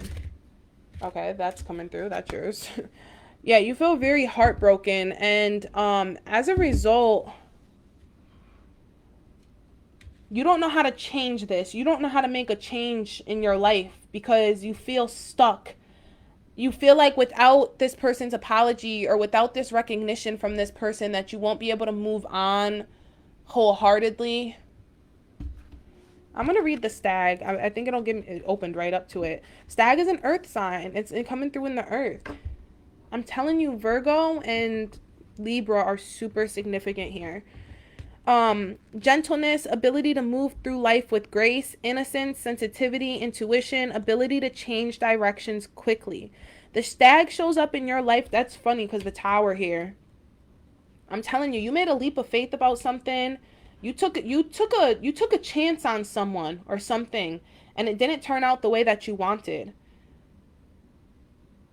and you feel like the situation is, it's injustice, and injustice was served on you. The stag shows up in your life when you need to quiet the inner critic and be gentle with yourself. Give to yourself the understanding and kindness that you are won't. I don't know what the fuck this person must be English or something, like from England or something. But anyways, give yourself the understanding and kindness that you want from others. None of us are perfect. We are all on this road to learn and grow. Growth does not happen without walking a challenging path. And with that comes making mistakes. You are not making mistakes. If you are not making mistakes, you are not growing. When it comes to your relationships with others, know that you cannot force change on anyone. All you can do is gently show them a new path by walking it yourself. Yeah, you have to walk away from this person or this situation and let it go, because you can't go knocking on their door, because if you knock on their door, you're going to be trying to force it. You can't force a situation. You have to let it go. And when you let it go, you'll see that there's much more opportunity out there for you. You're disrespecting yourself by constantly trying to reach out to someone, or kind of watching someone in the hopes that they're going to change their mind about something. You have to kind of just move on with your life so that you can come to a place of, like, okay, let me just say this in the blunt way, because this is what my dad used to always say. You're born alone, you're going to die alone. At the end of the day, even if you go get married, Sagittarius, there's still a chance that your husband or your wife could die. And I hate to say that so bluntly, but I have to, because love does not last forever through people, right? We get different forms of love through different people at different times of our lives. This is a time where you may not be given romantic love in the way that you exactly want it. So because of that, you have to find love in different aspects. So that's why Libra and Virgo are coming through so strongly, because Virgo and Libra, those were the two signs I talked about that the most. Love is omnipresent. Love is always with us. Love is a phenomenon that lives within us, because we are made in God's image, and God is literally divine love. We are made from the earth. Our stars are in our DNA. So if you can look through the bigger philosophies of what love is and what love means, then you can kind of come to an understanding that you are not without right now. What I'm hearing is that, Sagittarius, you're going through a very lacking mentality. You feel like you're missing someone, or you're missing someone's love, and that if you just had this love, life would feel complete. And it's just like not the case. Like, you are complete without this love. You are. As long as you're alive and kicking, well, people are still complete with not alive and kicking. But my point is, as long as you're alive and kicking, you have love in your life. Like, you don't need someone else to fulfill this for you. So you disrespect yourself when you go look for it in external places, or external people, I apologize, because you're basically saying you're not enough for yourself. And that's not the truth, Sagittarius. You are enough for yourself, and you have to be okay with that. And sometimes we get left alone in this dark corner all by ourselves on purpose, because the earth is trying to show us that love exists within ourselves. So yeah, I'm going to close this off here, Sagittarius, because this energy is kind of like really deep for me. And I'm just going to keep babbling and babbling and babbling. And like I said, I don't want to get into too many specific storylines here. If you're interested to learn more, Sagittarius, you can book a personal reading, and I'm more than happy to like run the cards on your specific situation, so you can understand how you can find divine love, how you can build self-respect specifically for you. But right now we're going to go ahead and move into Capricorn. The general message for Capricorn was self-love. I should just take Virgo and Libra and clip them, because I feel like those are messages everybody needs to hear. I hate when I do a really good reading for like a sign, and I feel like it's like so general. Like, it's just general advice everybody could like take from, because yeah, because the self-love is going to be kind of repetitive. Like, but Capricorn was all about having patience, building up a self-love. I've reiterated it so many times here, but essentially, you know, we are made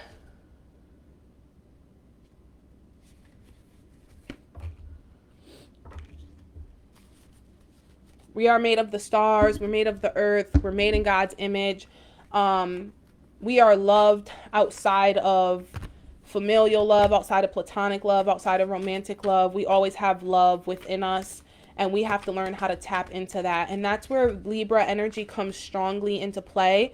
When they talk about how Libra is so self-centered, they're always doing face masks. They're always taking long showers, and they're always, you know, doing movie nights by themselves and stuff. Like, Libra's very known for these things. And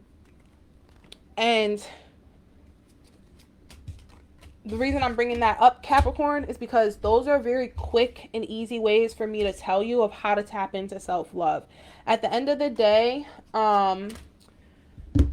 the best way to tap into self-love is through self-care. When we care for ourselves, our health, our physical appearance, we are essentially nurturing pieces of ourselves that nobody else can touch. You know, you can, even if you go get yourself a pedicure, which I have no problem with, nobody can give you a pedicure as best as you can give yourself a pedicure. Like, it's nice to go off and pay for services and have that ability, but it's even nicer to know how to tap into your body, how to tend to your feet, especially I'm hearing very much so, like doing a foot bath, tapping into this, learning and giving yourself a foot massage, because only you know exactly where the pain is. And when you tend to yourself in that way, it brightens up and opens up pieces of yourself that let you know that you're loved, that you're respected, that you can hear what your body is telling you, and your body understands and sees that its cries don't go unnoticed. You know, our body cries out all the time through pain, through trauma, headaches, feet pain, back pain, these things. Our body is crying out to us and telling us it needs attention, and we constantly ignore that. And we constantly rely on other people in order to give us services to do that. We think we need a pedicure, so we go get a pedicure instead of just doing it ourselves, even though our feet have been crying to us for weeks that they need to just be touched, but you continuously and constantly don't touch your own feet. Yeah, so that's one thing. But we have those same things spiritually. Spiritually, you'll hear yourself saying, I need to be alone. I need a break. I can't do anymore. I feel exhausted. And that's your spirit, your soul crying out to you and telling you to take a break, to do these things. That's self-love, is when you take a break, when you take time to listen to that voice inside your head, that gut instinct inside your head telling you can't go any further, Capricorn. And then mentally as well. The break and stuff like that goes to mental as well, but I feel like with mental, it's a little bit even like deeper. Like, sometimes mentally, we feel depressed. We feel like we can't get out of bed, like we just can't manage our day-to-day tasks because we feel so sad and we feel so overwhelmed, you know, etc., etc. That's our body crying. That's our minds crying out to us and saying to us, like, we need a mental break. Like, we need something fun to think about. We can't keep thinking, we can't keep worrying. We can't keep thinking about these negative things. So with that being said, is that you need to learn how to listen to the cries of your body. Wow, that was really good. Capricorn, I'm sorry. I think that one was really good for explaining self-love as well.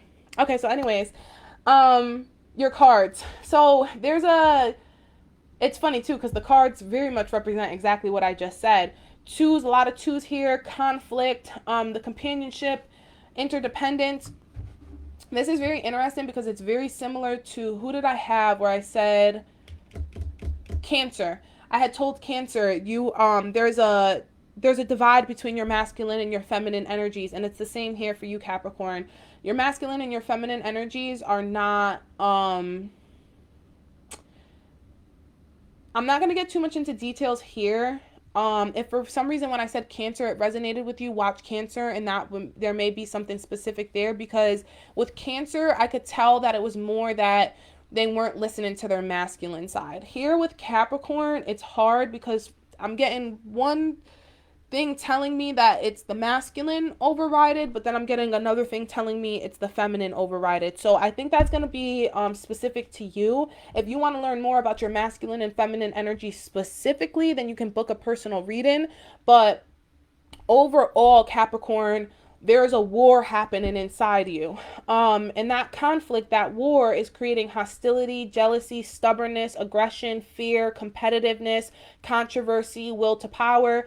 A lot of these, and it's funny, that's why it's coming through as 50-50, because with this conflict card here, these are negative aspects of both the divine feminine and the divine masculine. So aggression is a negative aspect of the divine masculine. Jealousy is a negative aspect of the divine feminine. So it seems as if your divine feminine and your divine masculine energies are at their lowest. They're at a very low frequency. They're both being ignored. They say that with anger, the biggest thing that comes through, like what you're really asking somebody is, can you hear me? Can you see me? Do you understand me? So I'm hearing that when that cries analogy I used, metaphor I used, is very significant here, Capricorn, because it's like both your masculine and your feminine side are trying to communicate with each other, but they don't have a shared goal, you know, and they're both like, can you hear me? Can you see me? Do you not hear my cries?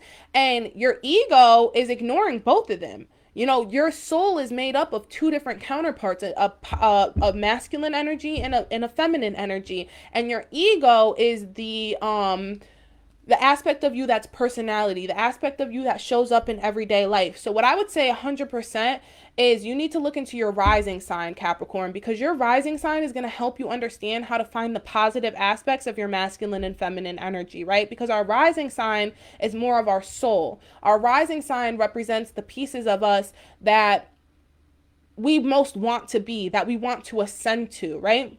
But right now you're getting the negative aspects of that sign. So your ego, your Capricorn ego, who's represented by the devil, by the way, obsessiveness, obsessiveness, jealousy, addiction, a lot of addiction, coming through here. Like you're escaping through addiction, you're escaping through sex, you're escaping through these things, and you're essentially ignoring your divine feminine and divine masculine counterparts that want to ascend, that want to raise their frequency. Like they want to go high, but you're ignoring them. You're ignoring these cries. You're ignoring the things that you need, and as a result, they're coming through as aggressive, they're coming through as jealous, they're coming through as fearful. You're not able to apply yourself to certain goals because you're so scared. Your ego is so scared. I'm hearing scared of failure. Scared of failure in a relationship, scared of failure in life, scared of failure, business, school, relationships. Like you just don't want to fail. With the Two of Wands and the Two of Swords here, it's both coming through as juggling different ideas, both, like, I'm gonna come back to the masculine and feminine metaphor, but also too, it's like you have two different ideas for what it is you think life should be, who you should be in this world. So I'm hearing a struggle between the ego and the soul, like you're going back and forth. So I'm going to say for you, Capricorn, under this Gemini first quarter moon, what you need to study is you need to learn more into masculine and feminine aspects, learn more about yin and yang. I would say look into some Eastern philosophies. It's not about religion, but look into some Eastern philosophies like the Tao, Buddhism, look into chakras, read about different aspects of Eastern philosophy and Eastern spirituality, because these things will trigger you to know what your body's crying out for. Because sometimes when we ignore not just our body, our minds, bodies, souls, and our emotions, sometimes when we ignore the cries of ourselves, of our soul so long, I'm hearing too, you guys should read, I'm going to drop it in the thing,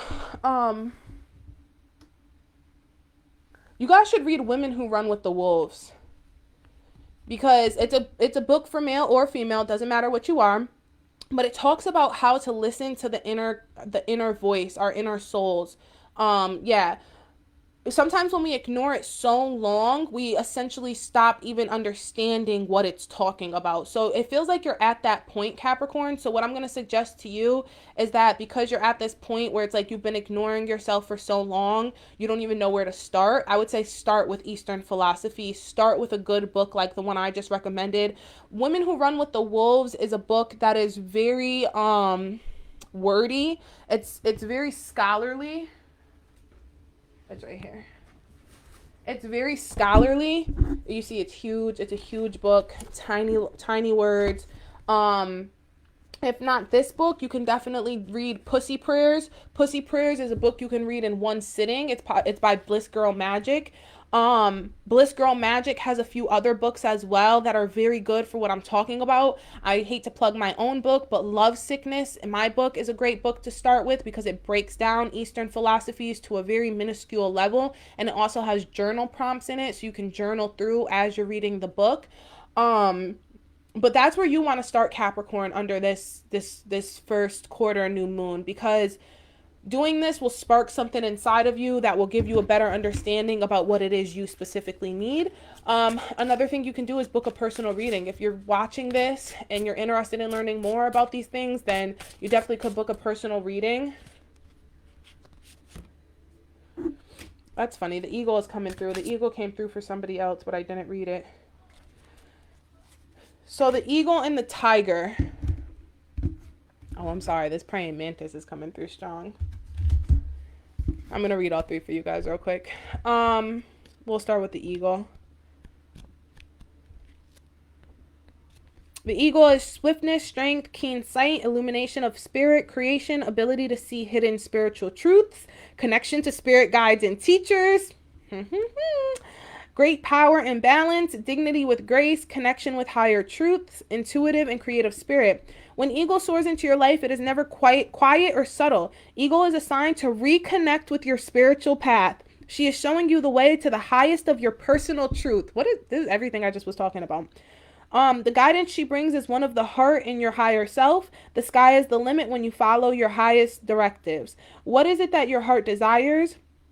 How does this tie in with your spiritual path? What is the bigger picture of these two things combined? Your heart desires and your spiritual path, ego and soul. What is the bigger picture of these two things combined? And as long as you are open, listen, and allow, ego will show the way. That's an air aspect too, which is interesting because we're talking about an air moon, which is Gemini. Gemini is an air sign. The moon is in Gemini. Tiger, fire. So the tiger is power, energy, strength, and willpower, and acting in a timely manner. When tiger crawls into your reading, this is a reminder that persistence is what is necessary in order to attain your goals. Be patient. Do not overthink things. This will lead to paralysis. Tap into your determination. This is exactly what I just said. Like, if you keep overthinking things, you keep listening to the ego, you end up staying stagnant, you end up getting stuck, and then you don't even know how to change it. Like, you get into paralysis, you get paralyzed. Tap into your determination and will to get there. You will succeed, but only through patience. And what did I say right in the beginning of this reading, Capricorn? I literally said to you, I said, your thing came through as self-love and needing to understand patience. Alternatively, this big cat may be telling you that careful planning is needed. Even if what you need to do is not at the top of your list of favorite things, keep plugging away and know that you can and will get this done. Self-care sometimes feels like it's a task, but I promise you, once you start it and once you start listening to your mind, your body, and your soul and prioritizing it, it doesn't feel as much of a task as it does when you're first starting this journey, this spiritual journey. Like, it feels hard to prioritize spiritual things because it seems silly at first, and it feels like, okay, well, I have all these priorities, especially if you're a parent or you have like a job, you're in school, like you're just like, when will I have time to just rub my feet? But it's like, I hate when people say things like that, because it's like, if you have time to scroll on TikTok, if you have any time in the world to do anything on social media or to do any, like, everybody always has personal time, and it's about prioritizing what you do with your personal time. Use your personal time to go on this spiritual journey, Capricorn. And then the praying mantis, also an air sign, an air element in this deck. Ability to manipulate time. Power to move between moments, understanding of circular nature of time, power of stillness, female warrior energy, and attack strategy. Usually the praying mantis makes an appearance when we've flooded our lives with so much business, activity, or chaos that we can no longer hear the still small voice within us. I can't make this shit up. Taking a step back and some simple meditation would be in order here, because the external din we've created needs to be quieted so that we can come back to our own truth. She will always come to us when we need peace, quiet, and calm in our lives. I think that is beyond significant. Like, I'm not even going to sit here and go into like this whole thing about what these mean or why, because I touch base on it all. Like, we touch so hard on this, Capricorn. Honestly, I wish you guys lots of luck. Like I said, the books that I recommend are Women Who Run with the Wolves. I just want to point out, Capricorn, that reading these books and doing these things under this moon is an opportune time, because I think I already explained because in the general thing. You should go back to the intro if you don't, if whatever. But my point is like, don't put it off. And that's what the tiger is talking about. Because if you put this off into a different phase of the moon, it's not going to resonate the same. So yeah, I just wanted to go ahead and say that. All right, and now we are moving into Aquarius, and then we have Pisces, and then we are all done. All right, so let's do Aquarius. I just got the timestamp ready. Just so you guys know, these will be on YouTube by midnight. Or you can watch from the beginning afterwards. I don't know why I'm just feeling to, yeah, I'm taking these because this is air energy and keeping still. Okay, so Aquarius, we had vulnerability as that's something stuck in my throat. We had a vulnerability coming through for you guys.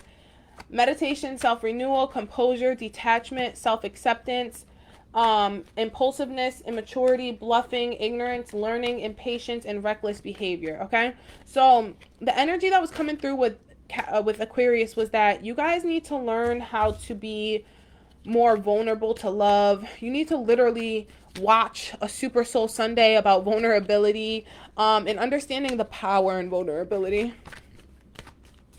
I can honestly talk for hours about the power of vulnerability, but Aquarius, what I'm going to say to you straight up is that's what you need to do. You need to look into the different TED Talks, and there's so many different podcasts and people who have written books about the power of vulnerability. So please look into that. Because vulnerability is a superpower. It is not a weakness. It is a superpower. To be vulnerable in love, to be vulnerable in life, is the power to be present. Okay, so yeah, Aquarius. The Seven of Wands is coming through here, and the Queen of Pentacles. You're somebody who's very focused on career. You're somebody who's very focused on like the aspects of what life can bring you materialistically. But essentially, it's like you need to come to a place of detachment from these things, because at the end of the day, you can't get buried with these things. At the end of the day, this is like a level of Anubis, a level of Egyptian gods, goddesses. You may not believe in these things. However, I'm just going to go ahead and say it. They're in some religions, in some spirituality beliefs. There's the belief that when we pass away, we go and we do have our heart scaled next to a feather. And if our heart weighs more than the feather, then it's like we don't get to pass on to the afterlife. We don't really get to pass on because our heart shouldn't be heavy, right? You have to be as light as a feather. And it's like right now, it's like you're coming through, you're gaining all of this stuff in life, and it's making you heavy.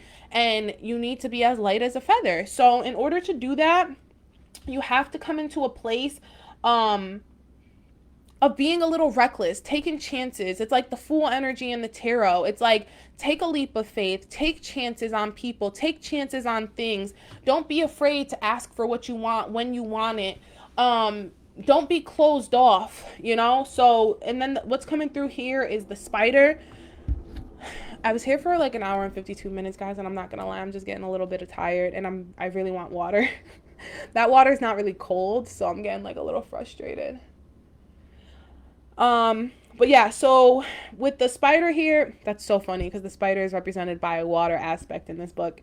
Weaver of the web of fate, wisdom, creativity, divine inspiration, shape-shifting, understanding the patterns of illusion, female energy for creative force of life.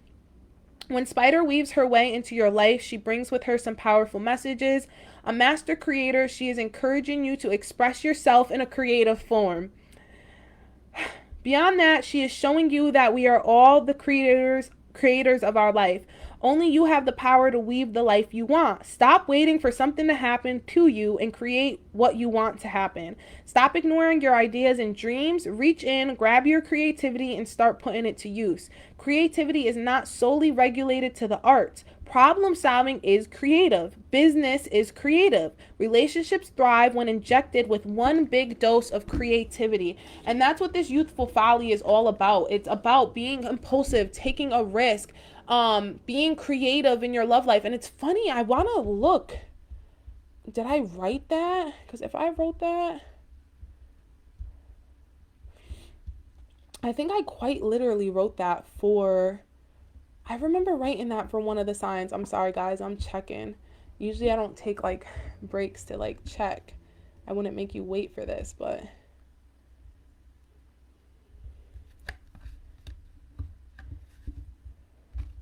No, I didn't exactly write that, but I will read what I wrote because I think it's relevant.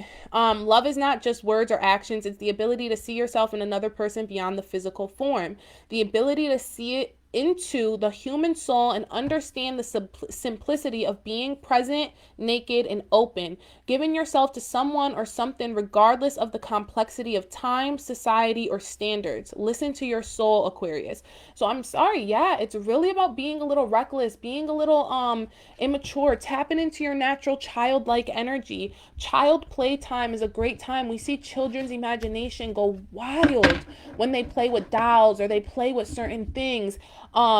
This is the same thing for you. Play with the things around you in your life. Play with the people in your life, Aquarius. And I promise you, you will find a new definition of what love is, because when you're vulnerable in moments like that, when you're able to create in moments like that,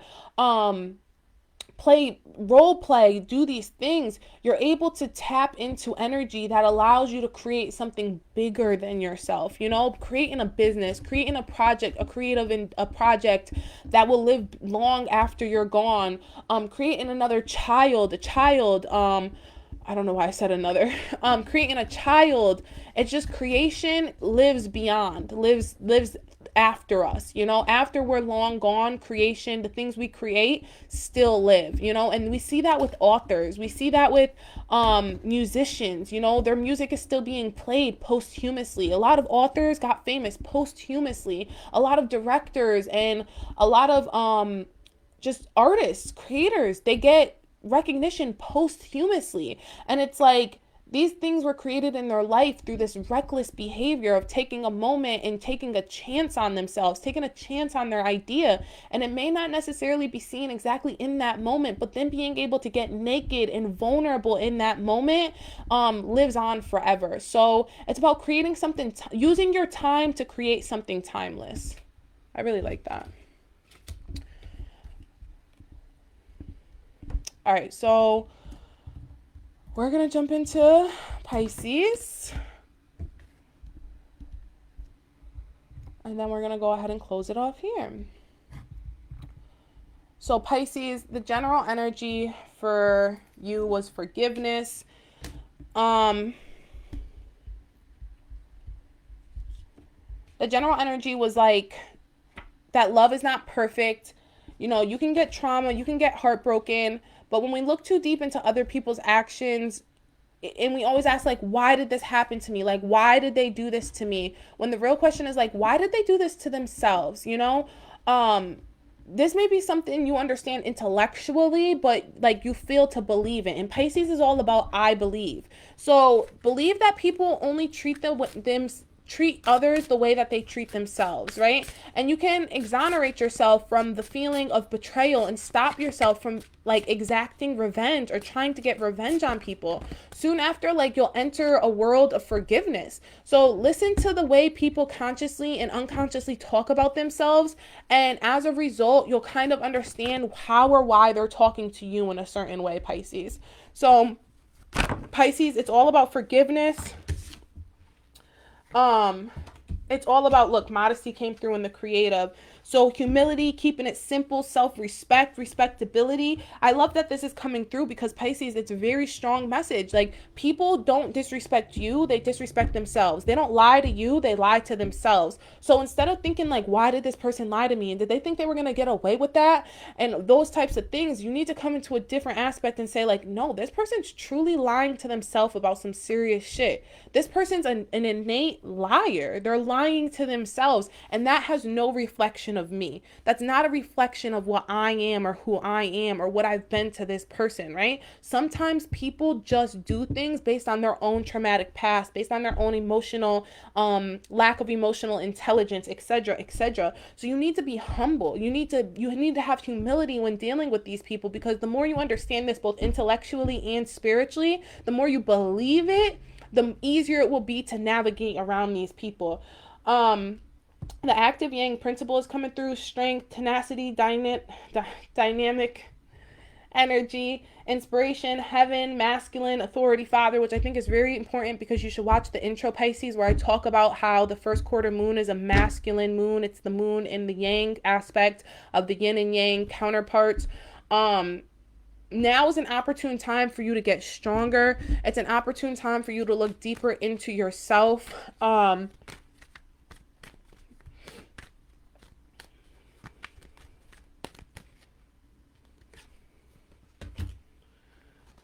The Knight of Pentacles and the High Priestess are here, and the Two of Wands in reverse.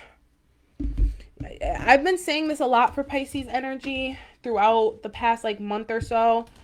You guys have been feeling like you need to make a choice about something, but I keep telling you guys that you don't. Like, you don't need to make this huge choice you think that you need to make. You don't need to make it. It's gonna work itself out, especially with this High Priestess coming through here. Secrets will be revealed. Things will be revealed to you very shortly. I'm gonna say for you, Pisces, the thing you need to study under this new moon is different forms of meditation. It seems like the meditation you're using, because Pisces is all about meditation and contemplation. So I'm not gonna say a Pisces isn't doing that, but sometimes meditation and contemplation it mimics overthinking or self-pity. So I feel like you could be in this place of self-pity or overthinking. So you might want to find guided meditations. I like I said, Pisces is all about, this spider is coming through. I'm not going to read it again because I just read it for Aquarius. So just go back a few if you want to listen to exactly that. The lion is coming through too, but I'm going to keep, yeah, I just put it back, but this is your seal. The seal is yours.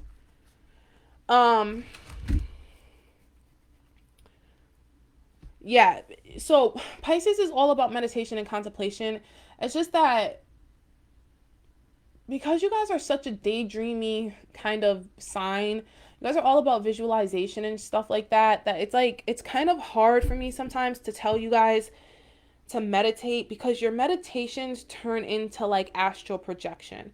And even though astral projection could be a form of meditation, it shouldn't be used all the time. Astral projection and like fiction stories, visualization, like these things could be actually quite dangerous because they kind of make you delusional. That's what I'm trying to say in a polite way, Pisces, is that your meditations sometimes, as a Pisces energy, meditation sometimes borderline delusion. So in order to stay in a level and to stay into a realm of reality, you should really be doing guided meditations. You can find them on YouTube. You can make them yourself. Honestly, you can record your own voice, but you need to stay focused on a task. And you need to stay focused on the specific question at hand. Otherwise, you end up going off into all these different parallel universes, all these different realities. And essentially, it's like you might have a great experience, but you still leave these meditations questioning the same question you went in with. So yeah, I'm gonna go ahead and read the seal. Like I said, if you want to know exactly what the spider stands for, just go back a few. I literally just read it for Aquarius. So the seal is protection during change, lucid dreaming, protection from danger, movement through emotions, and creativity. When sales slides into your life, you are being told that this is time to pay close attention to your hunches, your dreams, and even your daydreams. They are all working to manifest your reality in an extra strong way right now. Take advantage of this time and dream big. The sky is the limit. You're having these daydreams, you're having these meditations, you're having these visual meditations, these visual adventures, but it's like there's still something missing because you're not really paying attention. You're not getting to the point of it all. So yeah, Pisces, you really gotta I would say for this Gemini moon, Pisces, your thing is going to be studying guided meditations and learning how to meditate in a more structured way. Not so,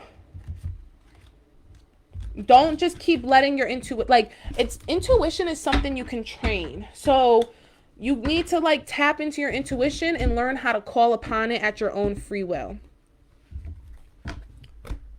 All right, I'm gonna go ahead and close this off here. If you guys have any questions or concerns, you can reach out to me personally. If you're interested in a personal reading, I will leave the information for my website on my stories. I'm gonna be posting stories like now. I was a little late with that, but we've been here for 2 hours, so I'm gonna go ahead and close it off, guys. I hope this reaches you in good health and high spirits. I am signing off.